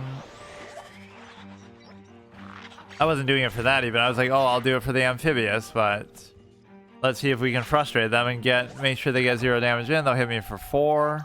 Okay. I was hoping maybe there'd be this scenario where I could actually play this and, you know, just at least try to get a chance with that. Doesn't mean I would have won because of that either, but at least impressive when you get rid of all 3 of somebody's block meters. That is as thorough of a victory as you can get. And then at least you can't use the block meter as an excuse or anything. Okay, go here. Do Super Brains, and then we got the 4 aggro decks now. Super Brains, Solar Flare, Infinity, Captain Combustible. The repetitious nature of this is absolutely fucking dog shit, though. Which is, again, true in other card games. In fact, it'd be even worse, but somehow my expectation wasn't there. I don't know.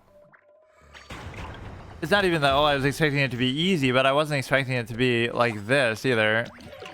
Sort of just slow. If I can't do it, I can't do it. But it's like I can do it, I just can't do it in time or... You go this full face with this one as well, and what I can do with that is, again, get Bad Moon Rising if the need arises. Move a zombie, does bonus attack, I could do that because I have the brains to spare, or not.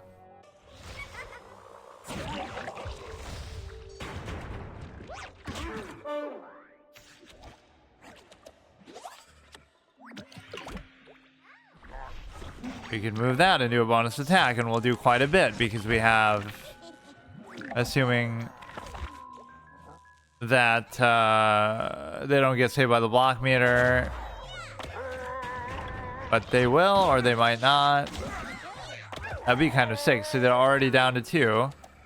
I'm already down to 7, but I'm going to assume the block meter is going to save me, even though it probably won't. I'm being very ballsy here. Like, the strike through would probably kill me here, assuming this doesn't. Fuck off, dude.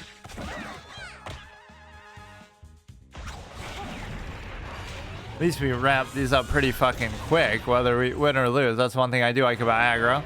Like, either way, we both were fucking super low very quickly. So you have 46, doesn't really matter. Z-mech, I wonder if he's going to be playing a Z-mech. Does that mean it's like a bot? The fact that he'd be called that, or, you know, like how we saw the Rose rank 50 bot. At least I didn't get disconnect black screen bug here.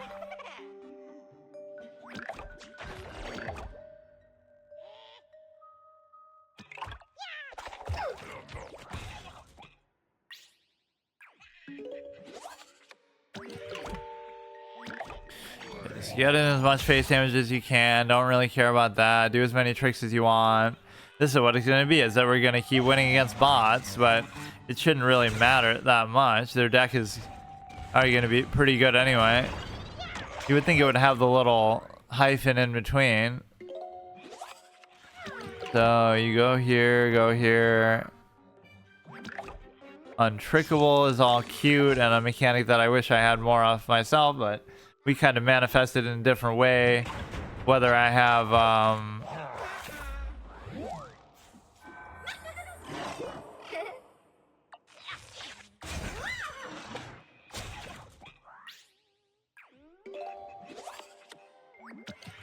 what you have is the ability to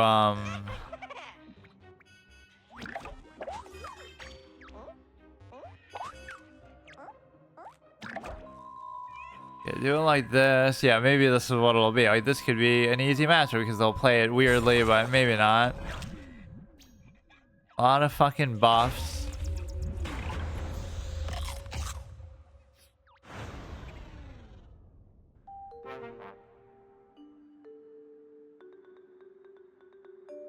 Okay, I'll reset and I'll go through the last 2 and then I'm done. I don't exactly vouch for the fact that I'm actually getting hacked or losing to actual cheats, but okay. That's, or bugs or whatever you want to call it. Like, what the fuck is this? On top of everything else I have to deal with, the amount of time, the whatever formats, like, what is that aspect of it? I won't use that as the excuse either, but I don't know about that one, dude. It's not like it's happened just once or something either. It's happened numerous, regular, multiple times. So I guess that at least equates for all the ones that I'm winning because of seemingly that same thing. At the beginning of a game, somebody will quit. Because it does seem sort of unnatural. Even if they think, oh, I have a higher rank or I have a better deck or something. Maybe that's why they're quitting, but I will do Infinity Combustible and then I'm done. I'm actually just done.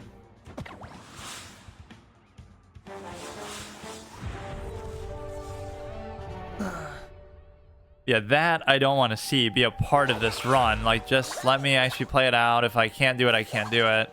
But don't fucking let bugs and cheats and hacks be the difference. And it's just randomly throughout the game. Like, just you conceded. It's one thing if you even say I disconnected, then I question my internet.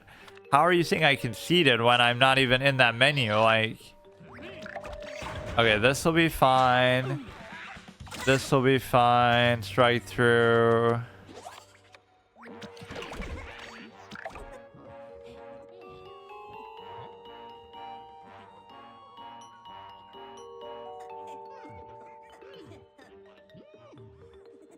Right through, bullseye, that's perfectly fine. Let's see if he does something.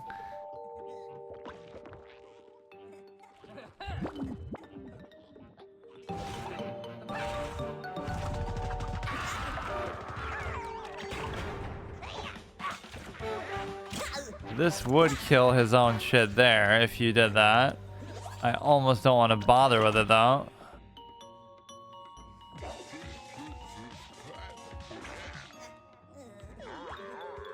He's getting me a little bit lower, but it's okay.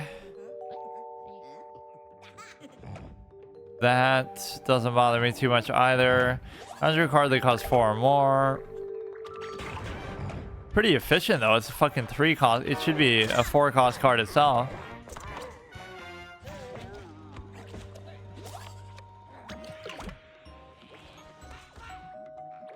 The unfortunate thing is, if you do this, it'll kill that.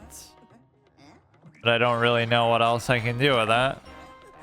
Right, here's where you get in a position where you're sort of just stuck when it comes to...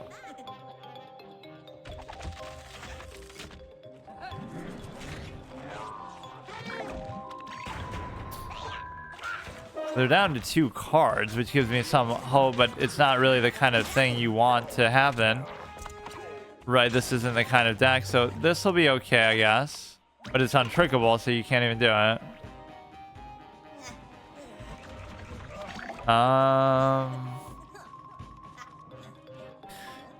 Right, they sort of overcommitted and burned out, but it doesn't matter when you're playing an aggro deck yourself.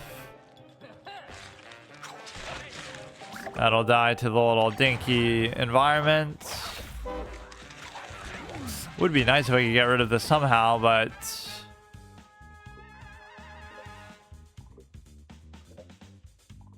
This will summon a 1/1. Like, I'm obviously going to lose here anyway, unless he disconnects. That's my only hope now. To see a large number of disconnects. Every other game I win could be because of that. So now, what you have is the ability to...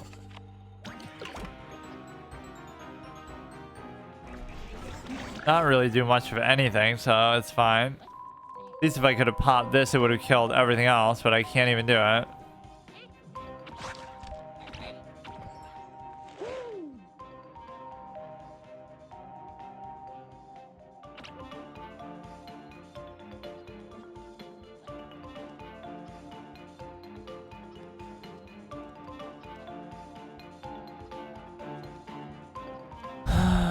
Okay. Not that complicated of a move, I wouldn't imagine. All you have to do is just play some other minion, just do whatever you want, dude. Come on. And of course, it's not untrickable by you, so it's the best case scenario. And sometimes the trade-off that card games will give you with that mechanic is like, if you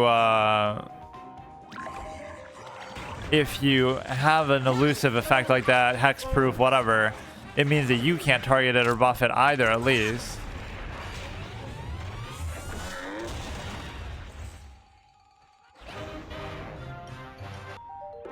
Okay, last one. If combustible can't do it, I'm good.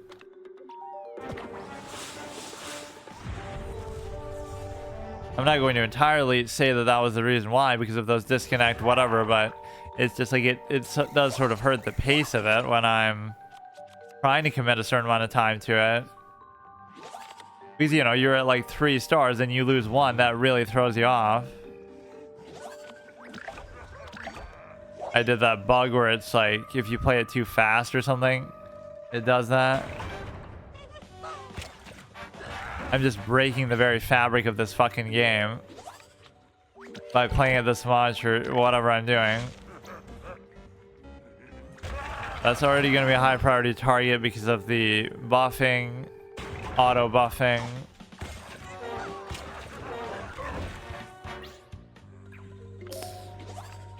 Maybe the beginning of the month. No, I mean, I guess that was competitive in its own right. I was going to say maybe that's the easier part if I had played more then, or I'm trying to come up with other theories, because it seems like every game is like way too competitive now. There should be a few easy wins that you get in here, especially when you're playing like lower ranked matchups. That's what I'm kind of baffled by. Every single one is like, oh my goodness, this is like the hardcore, whatever, most intense thing ever. And in a way that's cool, but it's also kind of dumb.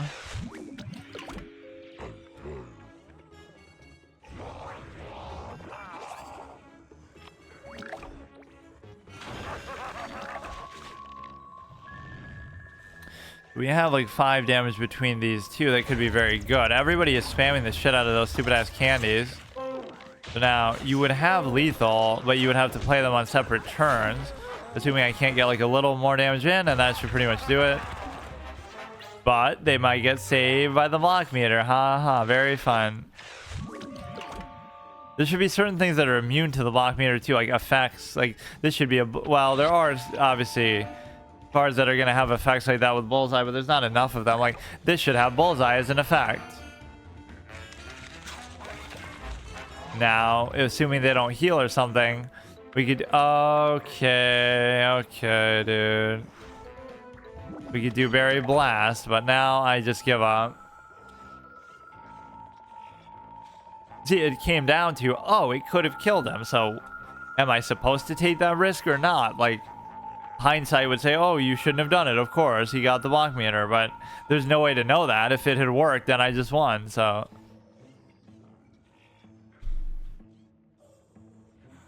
I started off the game being triggered by it, then I kind of accepted it, you know, in the middle, and now I'm getting triggered by it again because I'm trying to take it a little seriously at least. It's still an okay board position, but I just don't care. If you're gonna be like that, like if that's what it's gonna come down to, you can have it. You can have it. I really don't care. Like, what am I supposed to do with a mechanic that just has no actual value itself? I'll just do it. I don't care. You'll get the block meter again. I don't care.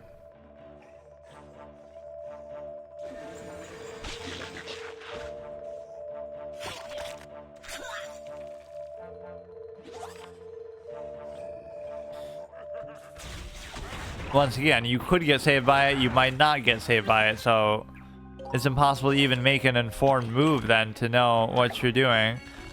That could be good. What we get could be a finisher. It's not.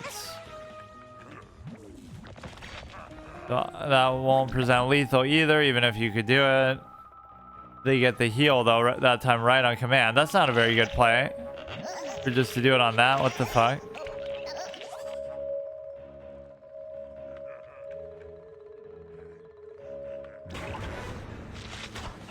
Oh, they still are leaving themselves up to... Okay, man. Okay. It's like they made that move and they did nothing, as if they knew they were going to still be saved. Because they were just meant to be. Like, they're not meant to lose. Like, how is this happening, man?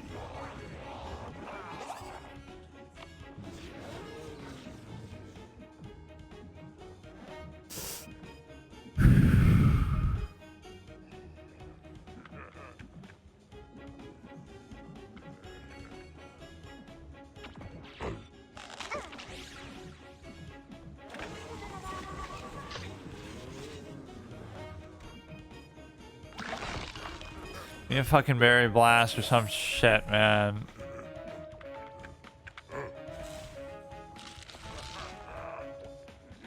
That just opens up so you can play more stuff on there and get more brains. And how much you want to bet he's gonna have an answer for it. Oh my god.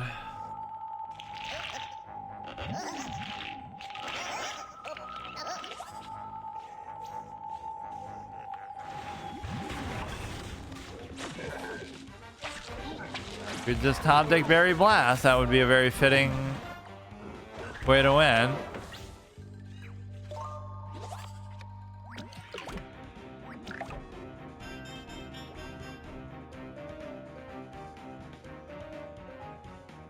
You could I don't know what you could do. I don't know why I even did that.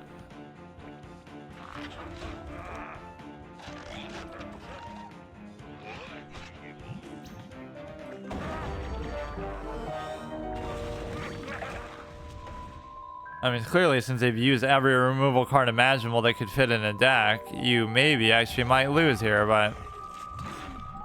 Play a zombie here. Can you actually play a zombie here? Okay.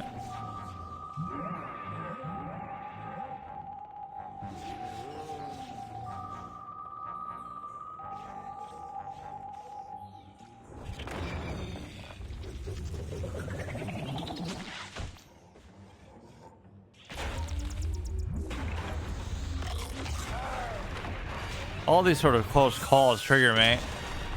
I'd rather it be sort of something more decisive. Like if you can't win, you can't win. Okay, fine, but it's a little weird sometimes. All right, let's just do more because I'm just get on a little bit of a streak here. Yeah, this isn't gonna happen because of time, whatever I want to say. It's just not gonna happen.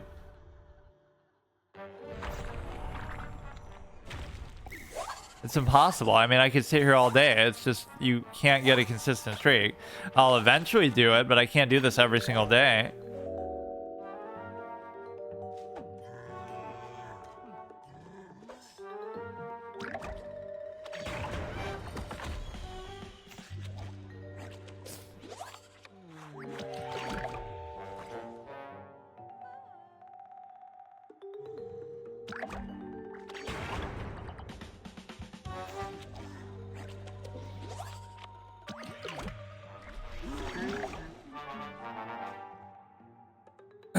At least this is a rank 40. Okay, so you might expect something much better, but even then,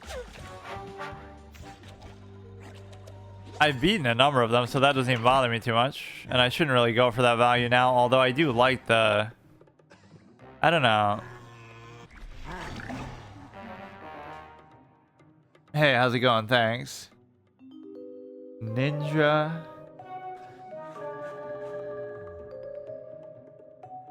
Yeah, whatever happened to the ninja from like Fortnite? He made that one deal on some other site, which I can't remember the name of, and then he just kind of... He's obviously made his money, so he could just be retired, but...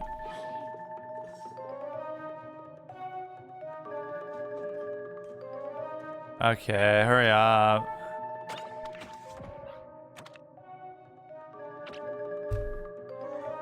Another disconnect bug. Oh yeah, mixer, right. I mean, it was... People would say too, oh, that ruined his career, but... First of all, I think he probably still does okay, even wherever he goes now. But he made so much money from that he wouldn't care. Like, it was worth it because... That was an insane deal. I can't remember exactly what he made, but...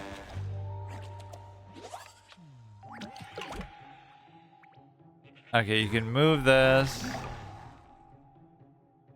And then XQC gets a deal like that for Kick, but then it's like, oh, it's non-exclusive. So what's even the point? For that much money, like 100 million, it should be exclusive at least. This is at least a good board position, but I don't know what they have up their sleeve. Nothing.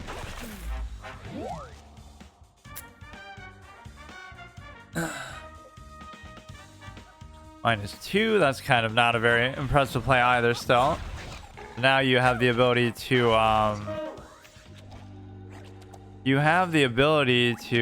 go here. I'm playing it almost aggressively. Look at her fucking face. Next, people are gonna tell me that Rose is actually supposed to be male, like Green Shadow being female. I had no notion of that. Ah, yes, of course. You're gonna just freeze everything. Still not a bad board position, but this would be a good way to get rid of that. And I would have almost been able to play the nurse, so I'm happy with this position. Once again, this seems like a surefire win, but it's just not. Right, like I'm gonna lose this one. I'll say it in this position even so. Just because you somehow cannot maintain anything. That could be pretty good, so let me do like... No, but since it'll be a gravestone, I can't even do it.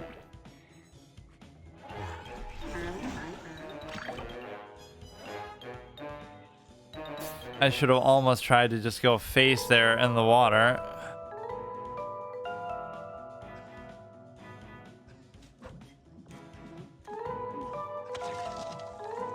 Okay, that would have been much more devastating. It is still pretty devastating anyway, but it's like...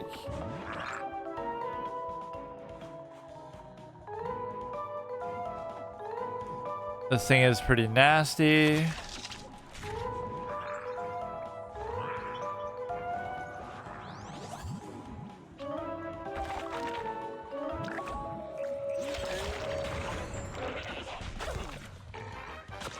Even the fact that it dies, it still gets this little shot off. And so now I'm going to actually lose. This is the pace of every game that we play. Right. This is exactly how it goes.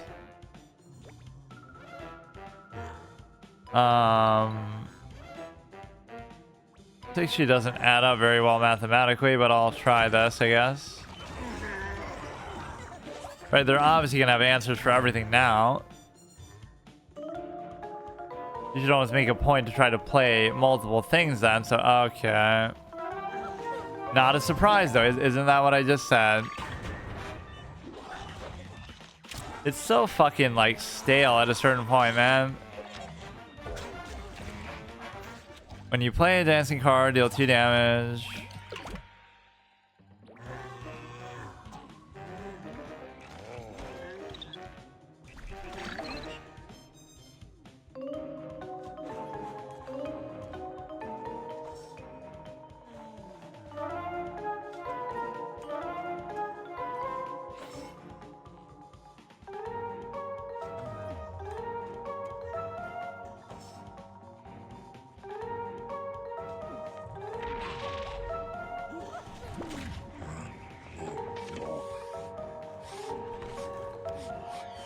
That worked out pretty well. He could have never predicted that because that's not even in my fucking deck.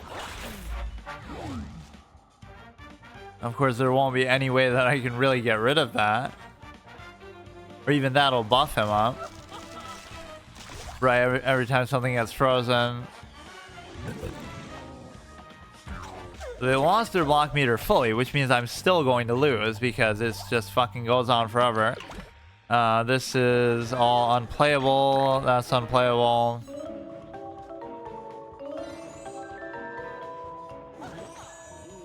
Look, at least he has a rank 40 worthy deck, whereas I'm questioning that I have a rank fucking 20 worthy deck, and I don't know how I've even gotten it this far.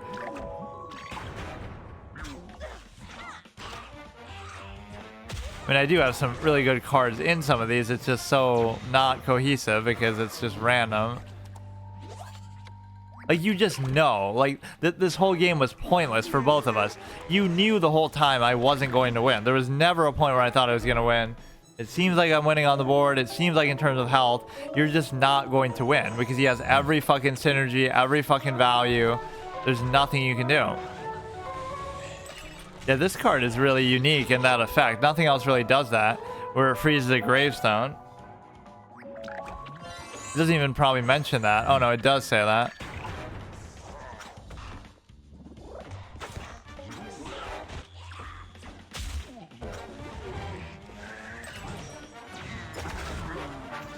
I'm not even surprised at all. Like, I would have been surprised if it didn't end like this. It really is just like, you can't win these games. It's impossible. Maybe with an aggro deck, maybe when it goes exactly right, but the majority of the time, like, this is the difference. Like, I might have Dark Matter Dragon Fruit, but I don't have all this other shit. Right? All these perfect synergies, everything else.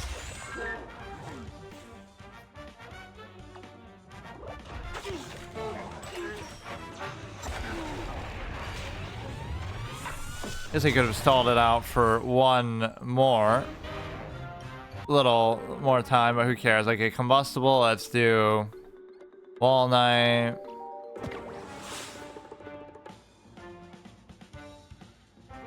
No, see, that kind of matchup doesn't even bother me because, like, okay, clearly you're not always gonna have that happen though. Okay, we are getting some tough matchups though. 49, which is only fair, but again, it's not that I can't win.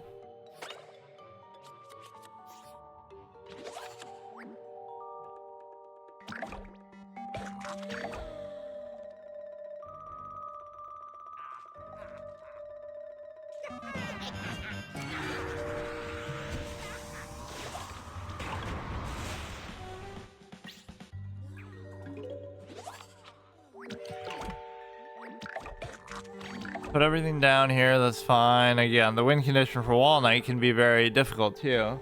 Just like, you gotta buff these up early and try to run away with it, but it gives them sort of too much opportunity, which is why I'm starting to dislike these decks more and more with you know, this is a good start. So you could win off the back of this alone, but it's not quite enough.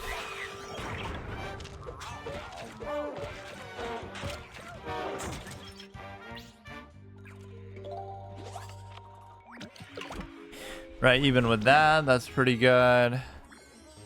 Right, the amount of damage we could get from this alone, even with the strike through, it'll be all the more, although this doesn't count as a nut. So that's good. Oh, here you go, +2, okay.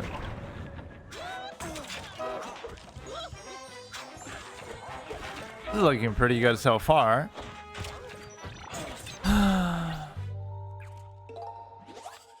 You gotta play some big gravestone and I can punish him or something like that.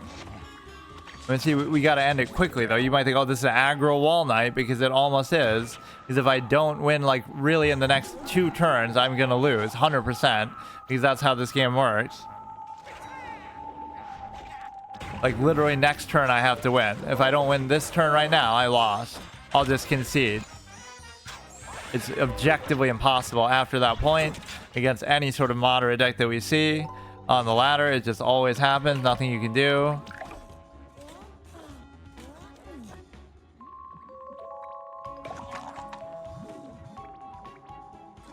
So this is about as good a board as you're going to get. And really the great thing about it is the defensive nature of it. If they... well, that was the turn. I said it. If it lasted one more turn, who knows what other crazy shit he would have had. And sometimes they might even be missing opportunities. I bet he did have ways to deal with that. He misplayed that. He could have still won. He would have had some crazy shit in his hand, like they always do.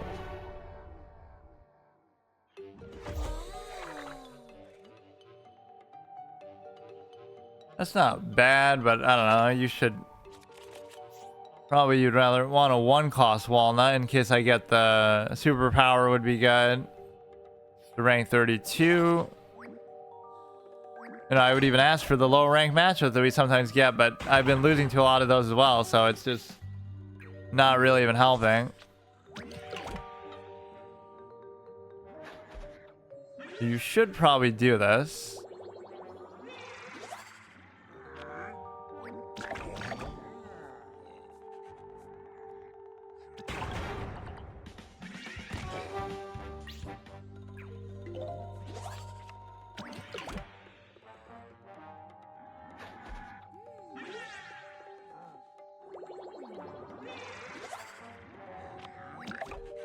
This almost doesn't feel worth doing.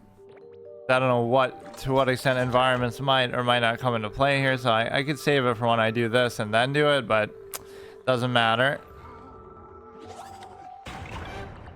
Yeah, that does hurt quite a bit. We won't win in the fashion we did last game, at least.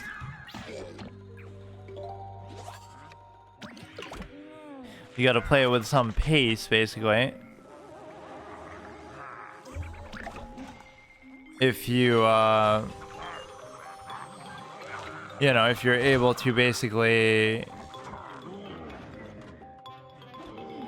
see, like, what happened last game was sort of fluky.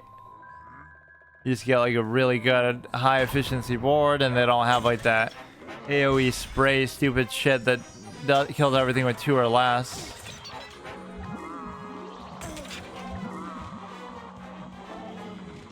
Maybe this is just a bad time. Sometimes I come to think that, like, you know, you get little stretches here and there. There's certain times of day that are less competitive, or I don't know what it is, but every fucking game is just impossible right now.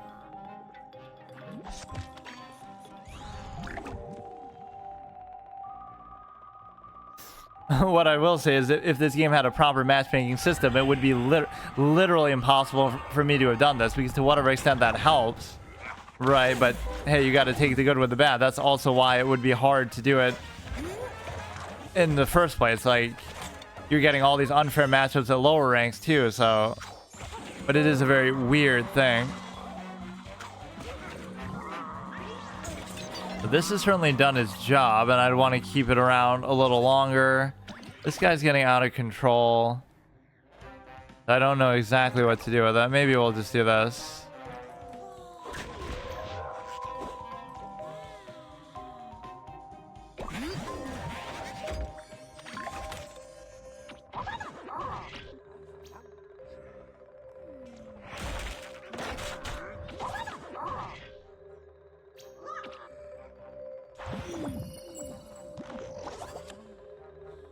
It seems very unlikely that I would have any chance to win here. I don't see what even the win condition is. I don't have any cards in here that would provide that. Loco Coco is not going to be good enough for that. Like,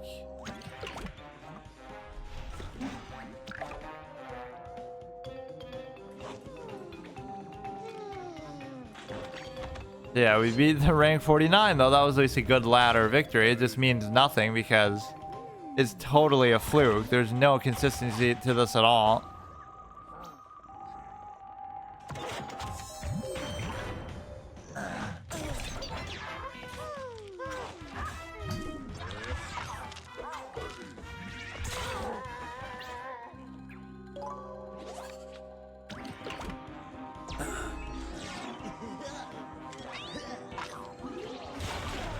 Alright, we got Wall Knight, so who is next after that? I always forget. Is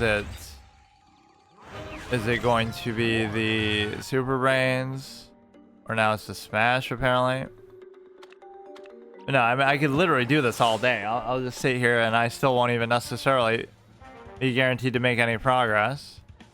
But even the 34 to 35 took like maybe 2 hours, which is still a lot, but you can't even guarantee that. Right, at that rate, at least I could sort of work it out mathematically, but...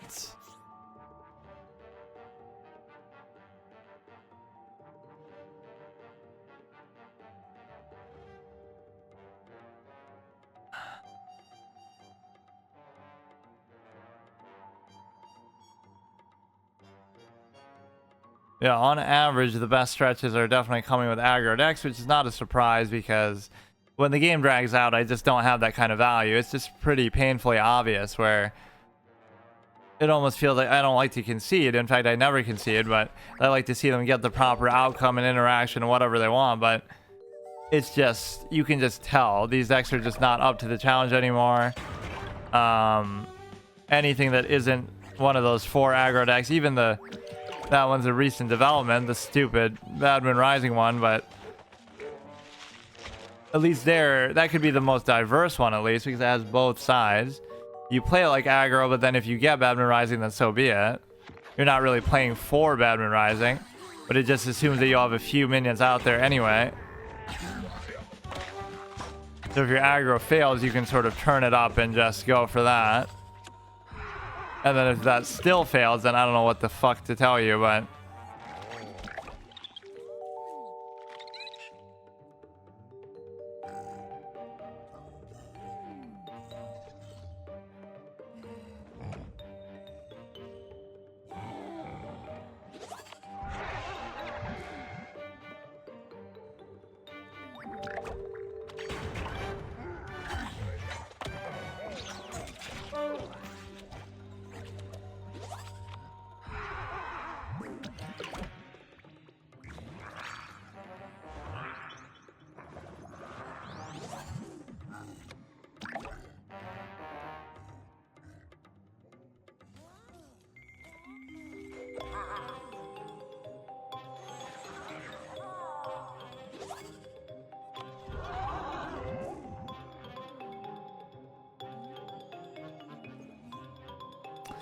this one doesn't look very likely, as I'm even saying, you know, these mid-range-ish decks are not exactly suitable. I mean, just for the sake of time, I'd be almost willing to do that, but let's let it play out. Like, what could I possibly do here to win? And the answer is nothing. I don't have anything in the deck, not in the hand, like right now, in the deck, period, ever. So what could I possibly do?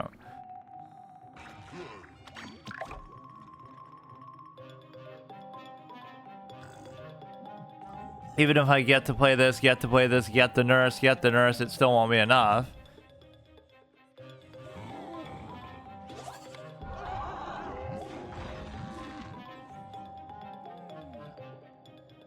If they were a little lower to begin with, then I could always understand, but... move a plant, I don't really want to even do that.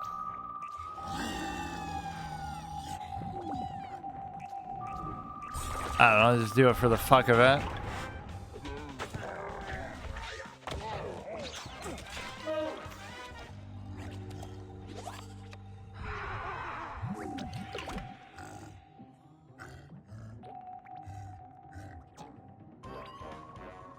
What if we just let him do what he wants there? Maybe at least we'll slow down the tricks a little bit.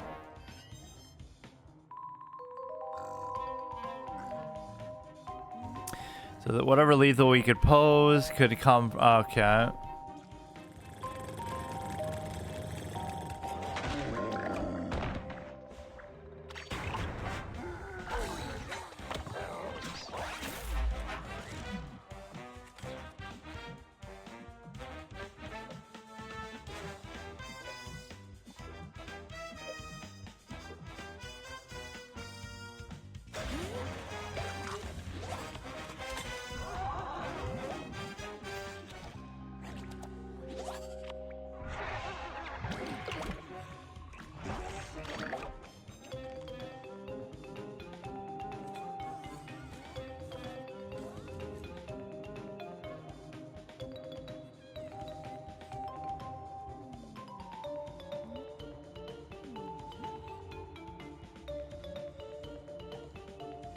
Oh my god, like this is what I'm getting pissed about too. It's like, I know I'm gonna lose it, but you're gonna make me waste like a fucking hour doing this. Just wait until you play Hearthstone and go against like a priest or something and you do that same shit on the ladder. Right, like it's not that you're gonna lose, it's that you're gonna have to waste an hour of your time and then lose, which this game isn't nearly as slow as that, but even in the worst case.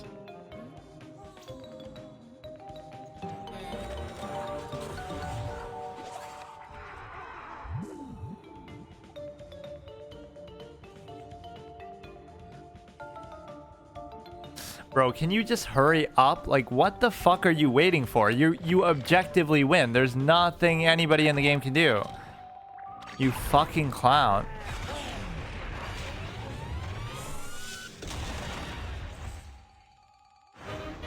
Alright, go here, do this, do Who's After Walnut, Green Shadow.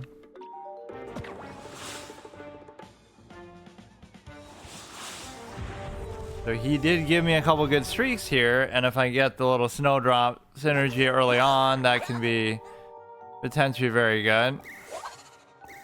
Give me like one ice spell here. Could be the starting superpower. It has to go kind of very perfectly, which is not really how you would win games consistently, which you can see, you know, it is not really what my win rate would be. So negative, it's actually hilarious. Like, it's not that, oh, I'm losing a 1-to-1 ratio and still somehow making progress at times. It's in the major negative. Like, my win rate would be literally fucking, you know, I could be losing 3-to-1 or 4-to-1 or 5-to-1, but yet I still have made a certain amount of progress because you just have to have a good stretch. I'll win 3, lose 1, win 3, and then I'll lose 15, and it's like, it's okay. I can get away with it because you're still cheesing the thing. As long as you win within that 5 thing, you know, 5 rank setup, you eventually make progress. Which, again, I wonder what would happen to rank 40. I still don't know if that's going to somehow be different. You know, I don't like it, but I won't even do it.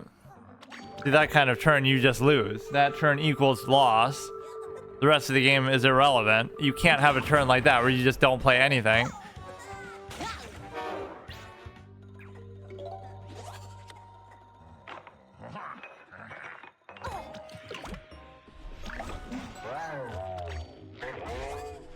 Straight through and revealed, move it. And we at least got the snowdrop. I can't complain about that. But they seem more interested in just going phase 2. This card is extremely common.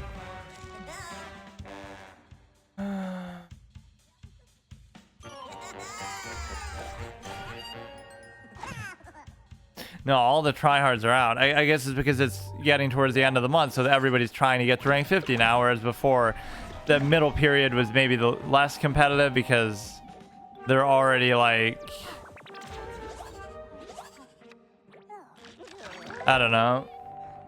The beginning is competitive because everybody's out at low ranks or whatever, just playing for the first time in the month.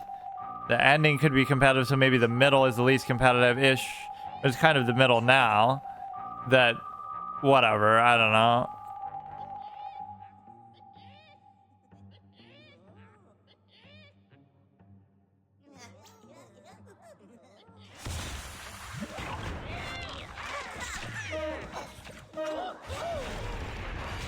At least you make it quick. That I don't mind. All this was precipitated by the one, you know, we had at least a 3-star thing, and then we do, it's precipitated by the, whatever, I get like a disconnect loss. You conceded even though I didn't, like, just somehow, some bug. It happened multiple times, in fact, not in a row, but I don't know why that keeps happening. Or at least give me a couple wins like that too to even it out, but I don't know if that's the same thing or if somebody's just genuinely conceding. So here we play it aggro. I maybe shouldn't have kept the cowboy. And then we'll go into the aggro decks, or this actually is the aggro deck as well. So between all of these, I should be able to do it. Like I said last time.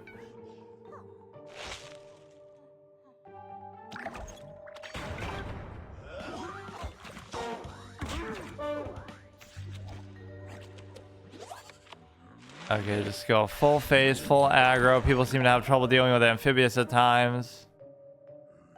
That fucking other one is so bad. The 3-mana, 3/2, whatever it is, the Dolphin Rider.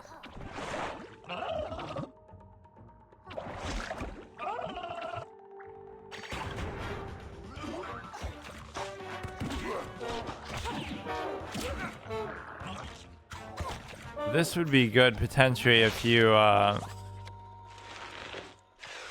well, not really that. Like if I do these two, you could kill them both, get in 6 damage. This will trade in. So the only thing I would leave is, oh, I can't even do it though. Well, if you're gonna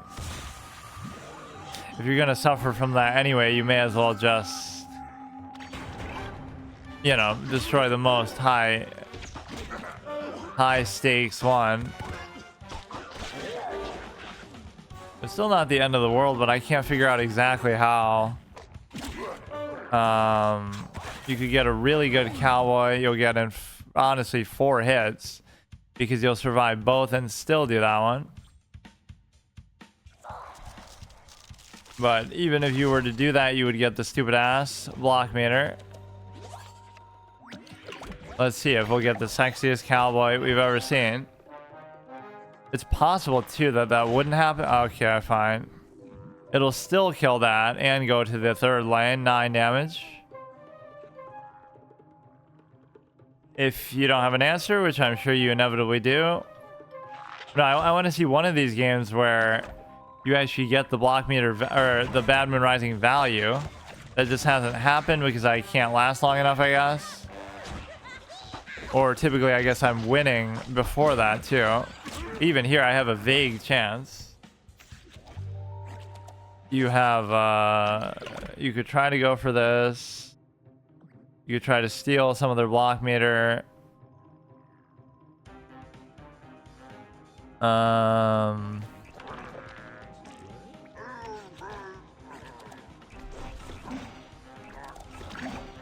I technically wouldn't die still with that. Right, the only damage they'll get in is the 2 unless they have something else sneaky up their sleeve. And they will do that.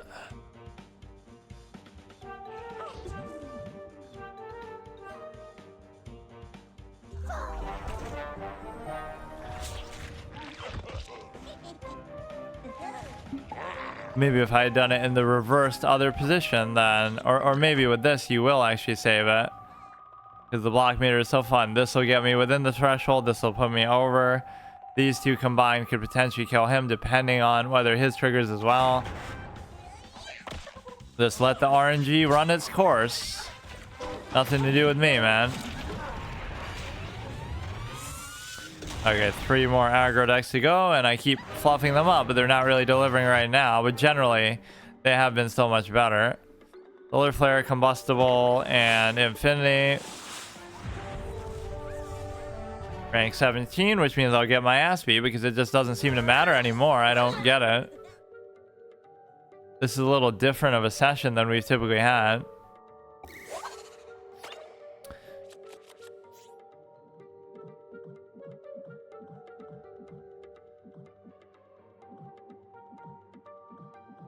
Come on, come on. I don't mind doing that.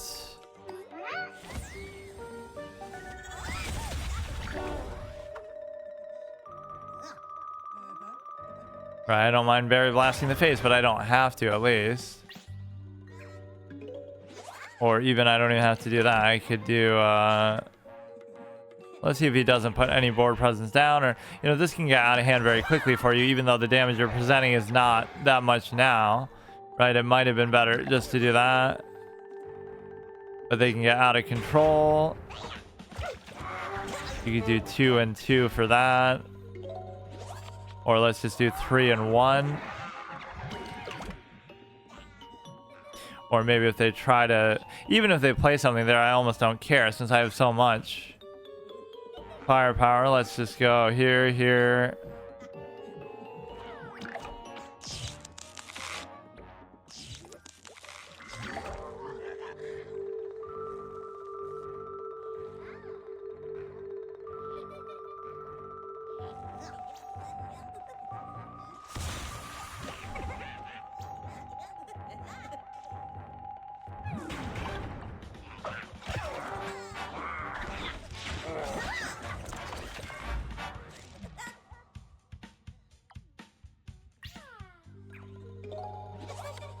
Yeah, 3 and 2, you almost would get the value from that, but that's too bad.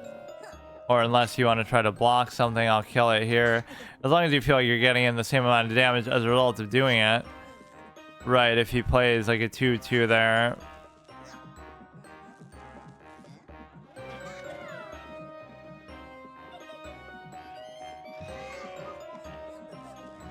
That doesn't really bother me, although I don't really understand why.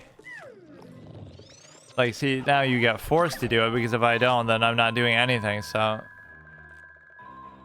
You just get constrained with space and aggro decks too much in this game, but as plants, at least, you have team up to fall back on. Zombies do get screwed over a lot with that.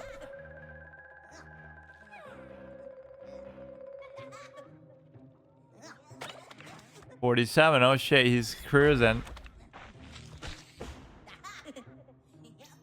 I mean, it still took him a while, but every rank is taking him almost as long as it's taking me for these shitty ranks, but it might be a similar experience, but it'll, you know, I wonder how the matchups are really going to change.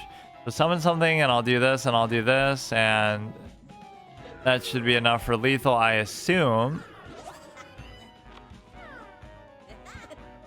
I'm like, you know, miming out the fact that I'm hammering his head.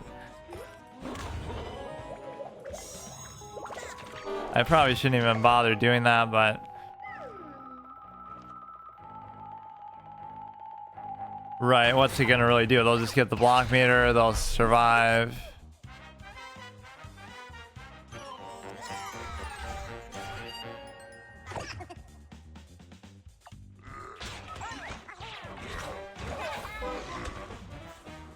You get 2 dinky 1/1s to further block my board if being able to actually do anything. He's only rank 17. Like, why is this so difficult, man?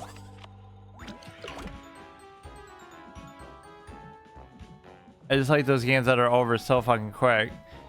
Marvel snap time. It should already be over. It's fucking turn 6. Turn 7. We even do that. See what he has for the tricks. Probably some AoE, chicken shit.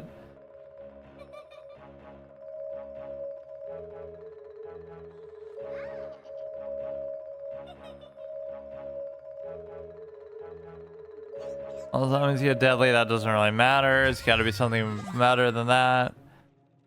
Do your little space cadet or something.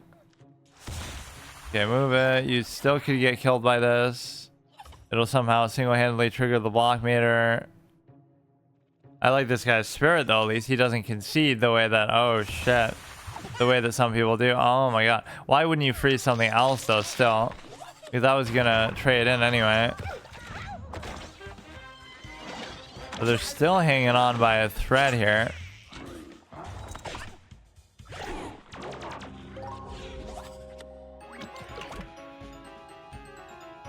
So this could be very good, but they're presumably going to put something there anyway.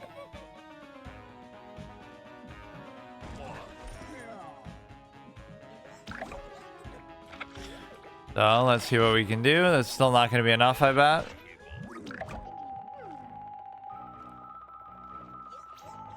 But yeah, Solar Flare has had some pretty good streaks in all of this, no question about it. Zombie becomes deadly. Okay, Conjure.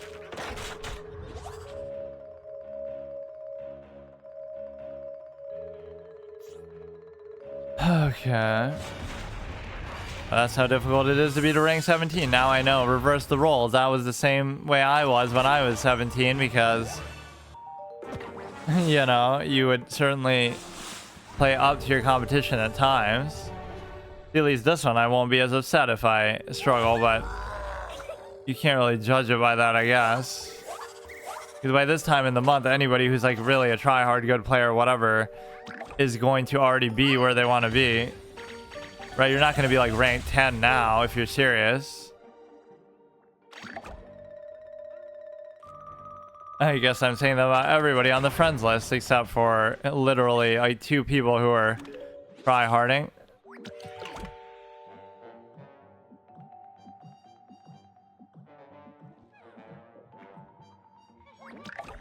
He could move into a different lane. I wouldn't really even care if he does.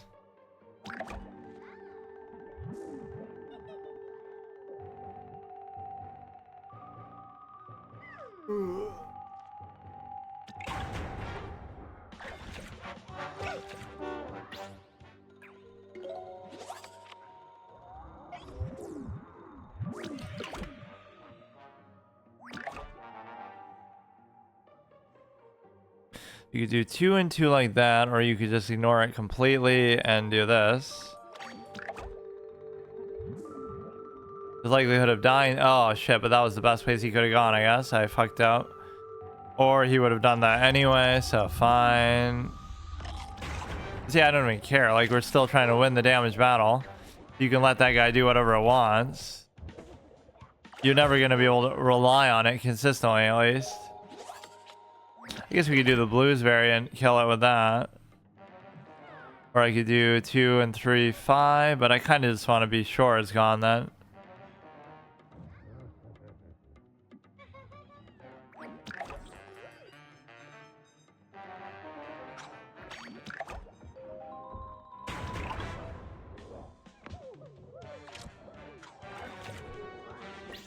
Okay, the conjuration of the mushroom could become very important here because we're kind of running dry on stuff we can actually play, so this should be good. Okay, that'll trade in, nothing I can do about it. Let's see, give me like a 0 cost, fuck. Or no, that's still good. Yeah, we fill up the board again. Now if they deal with this, I'll be in trouble. I only have 3 damage in my hand. This seems kind of like a wasteful play. You will get the frenzy, but is it really worth it? Oh, I hit you for potentially 7 if that doesn't save you. Okay. You're committing all into one dude, which technically I can't do anything about him, but now with this and the Berry Blast alone, you're already dead. Okay, good. You're dead. Again, it came all down to the block meter and its random nature. That's the... You know, there's mods for this game. That's the only mod I would want. Remove the block meter. That's it. Problem solved. And make the game full screen so it's not feel like mobile exclusive. And what else?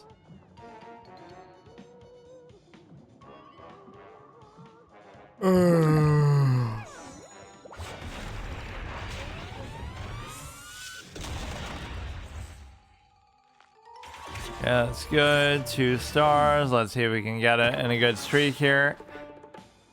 Give me like a disconnect win here to break up the monotony a little bit. Just 3 games in a row. That's all I need to end this shit.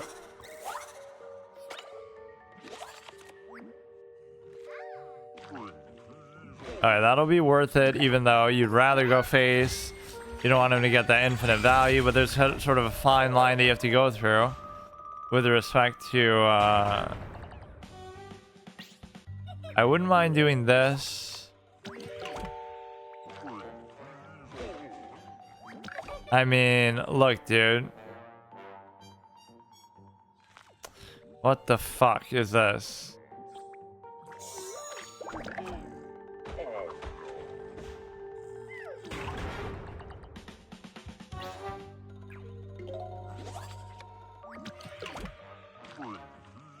What am I doing? What is happening? Like, are you serious? I mean, at some point I would say I should ignore it, but I guess now I've pretty committed. So they have an infinite number of these in their deck, in their hand, in their starting hand. Just, I don't really care. If you really want to play like this, fine, dude. Bro is hacking in his hand, I guess.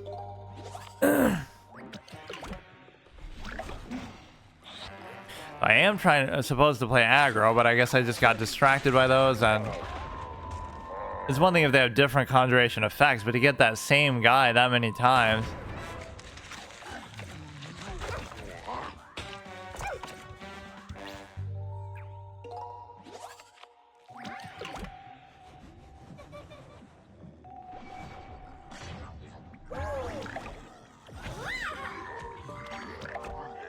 Okay, get in what damage I can. I might use this on here next turn, but it's not really what I was expecting.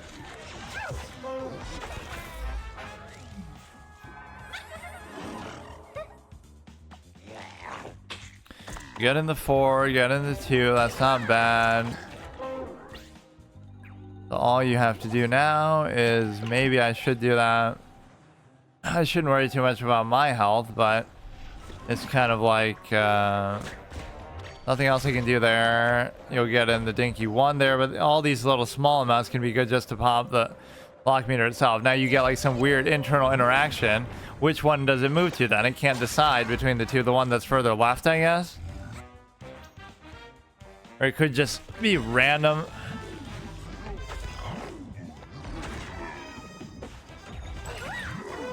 So they're pretty low. They did buff this. It's 4 HP. This would make it 3 attack right there. What you conjure from this could have a certain impact for sure. Yeah, I don't really understand where that's even going to go. That could actually be very impactful because that damage could be the difference in the game right there. If you actually let me actually play it, what the fuck? It just sort of moves that shit back and forth too much. Heal your... Okay, there you go. You win. If you heal, you win. That's pretty much the rule. That'll do a little bit, but it's not going to matter now. Yeah. Although, to be fair, you would have done that damage anyway. You're going to do 2 and 4... So I don't know how this actually works. That frenzy is going to be tough to deal with for sure.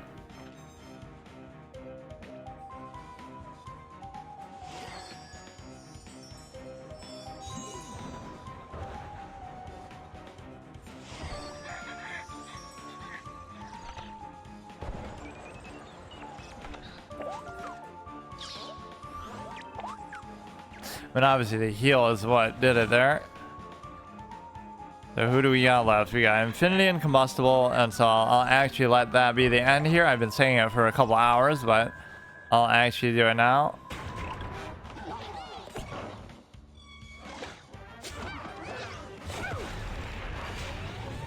Very fluky. Like, you go on these stretches sometimes, but it's not only is it not consistent, it's just not even, you know, the sample size is way too big. So it's like, yeah, if I play 1,000 games, I might win a stretch to be able to get to rank 36, but, you know, that doesn't make it seem like you're really doing anything.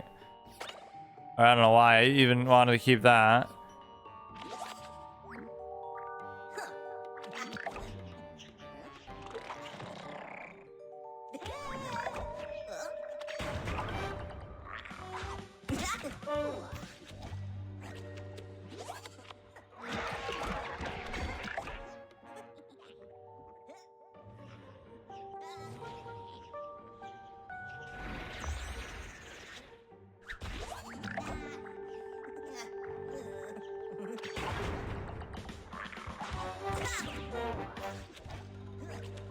Okay, that's not too big of a deal. This is always good for multi-purposes. Hit him in the face and still get rid of something. That doesn't bother me too much. Right, very slow play, just some random environment. The card draw shouldn't matter. That was very efficient. We got the 2 and the 4. Strike through is going to be good either way.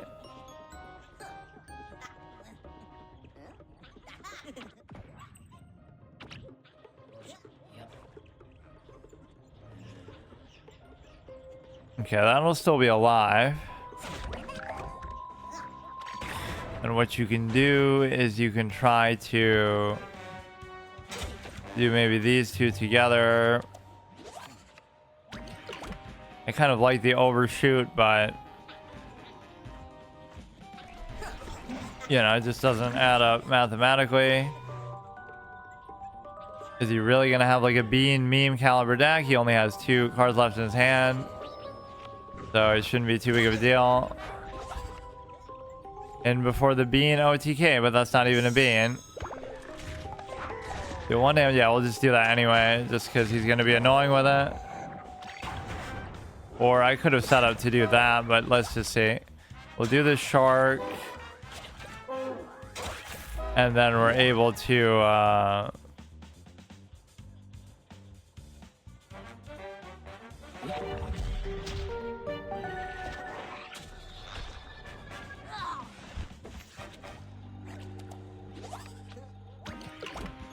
You do 5 and 1 with the overshoot. That I actually wouldn't mind. But then again, it doesn't matter because it's a case where you have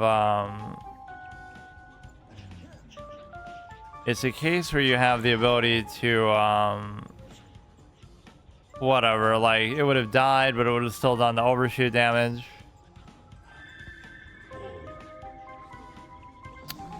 I mean, one of these turns is going to be worth it to do this, but I'm just not really feeling like it. Right, this is such a right board to do it.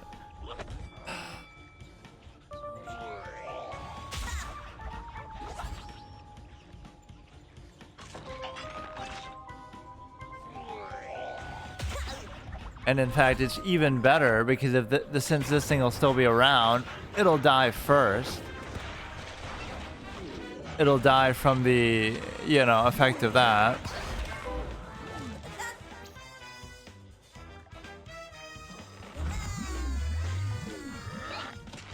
Yeah, that should be a very winning play. Just from the basis of doing this. Of course, they'll probably still get saved by the block meter, but who gives a shit?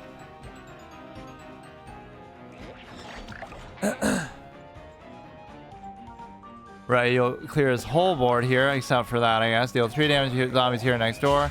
Or I guess it won't do that at all now. And in fact...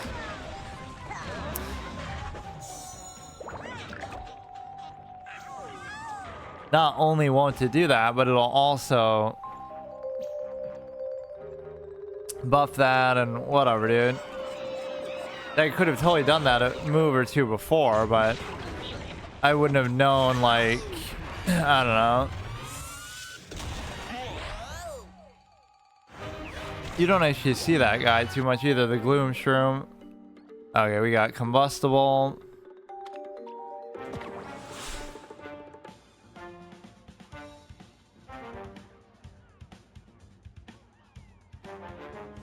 Let's see, where did he get to? He was like 47. He's doing very well.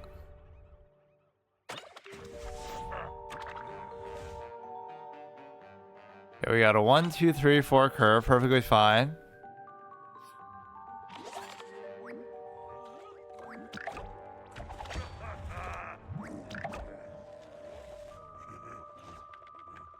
Okay, that effect is very annoying because you have the ability to not really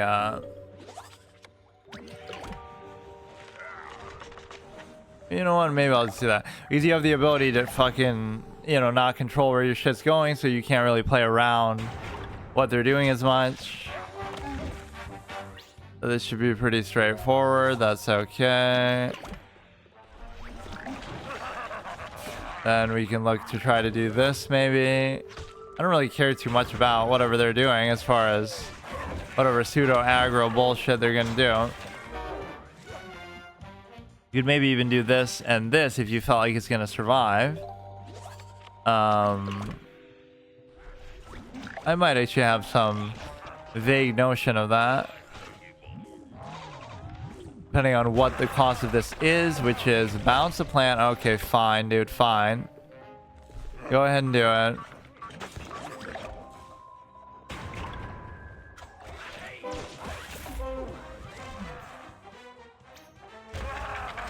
This thing will still be alive. We could do the pairs here, I guess. I don't know.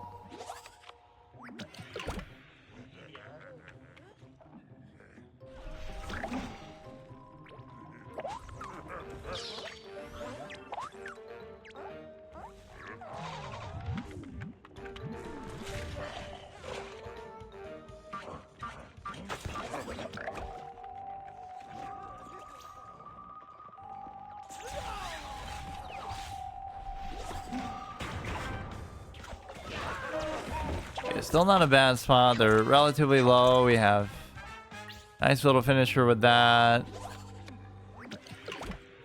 That could be lethal on its own, but you can't really get past it either. I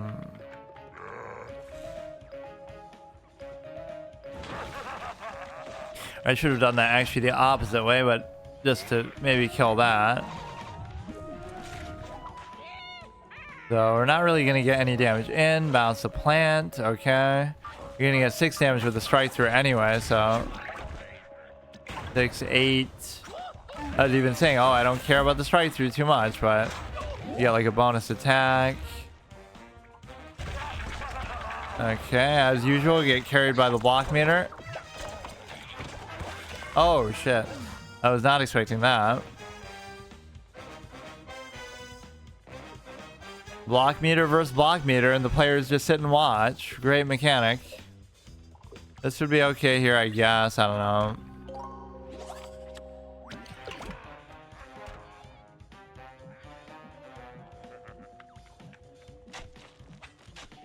Okay, dude.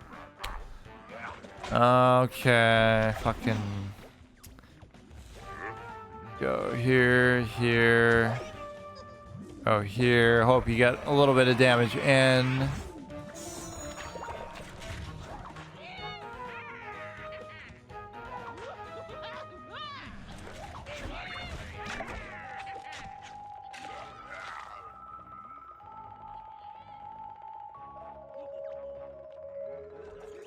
It'll be that one, and like we're just not meant to win, dude. I bet fucking every fucking time. Like, come on, man. How long do these fucking games drag out?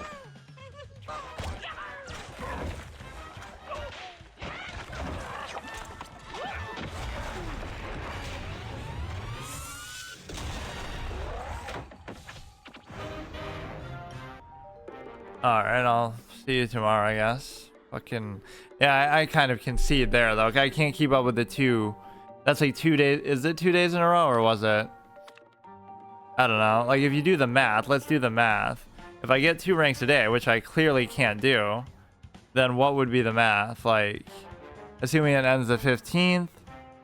So, like, let's say 1, 2, 3, 4, 5, 6, 7, 8, 9 days.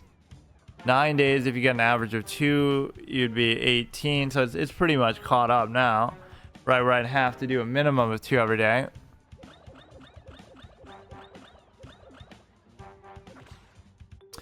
I don't know.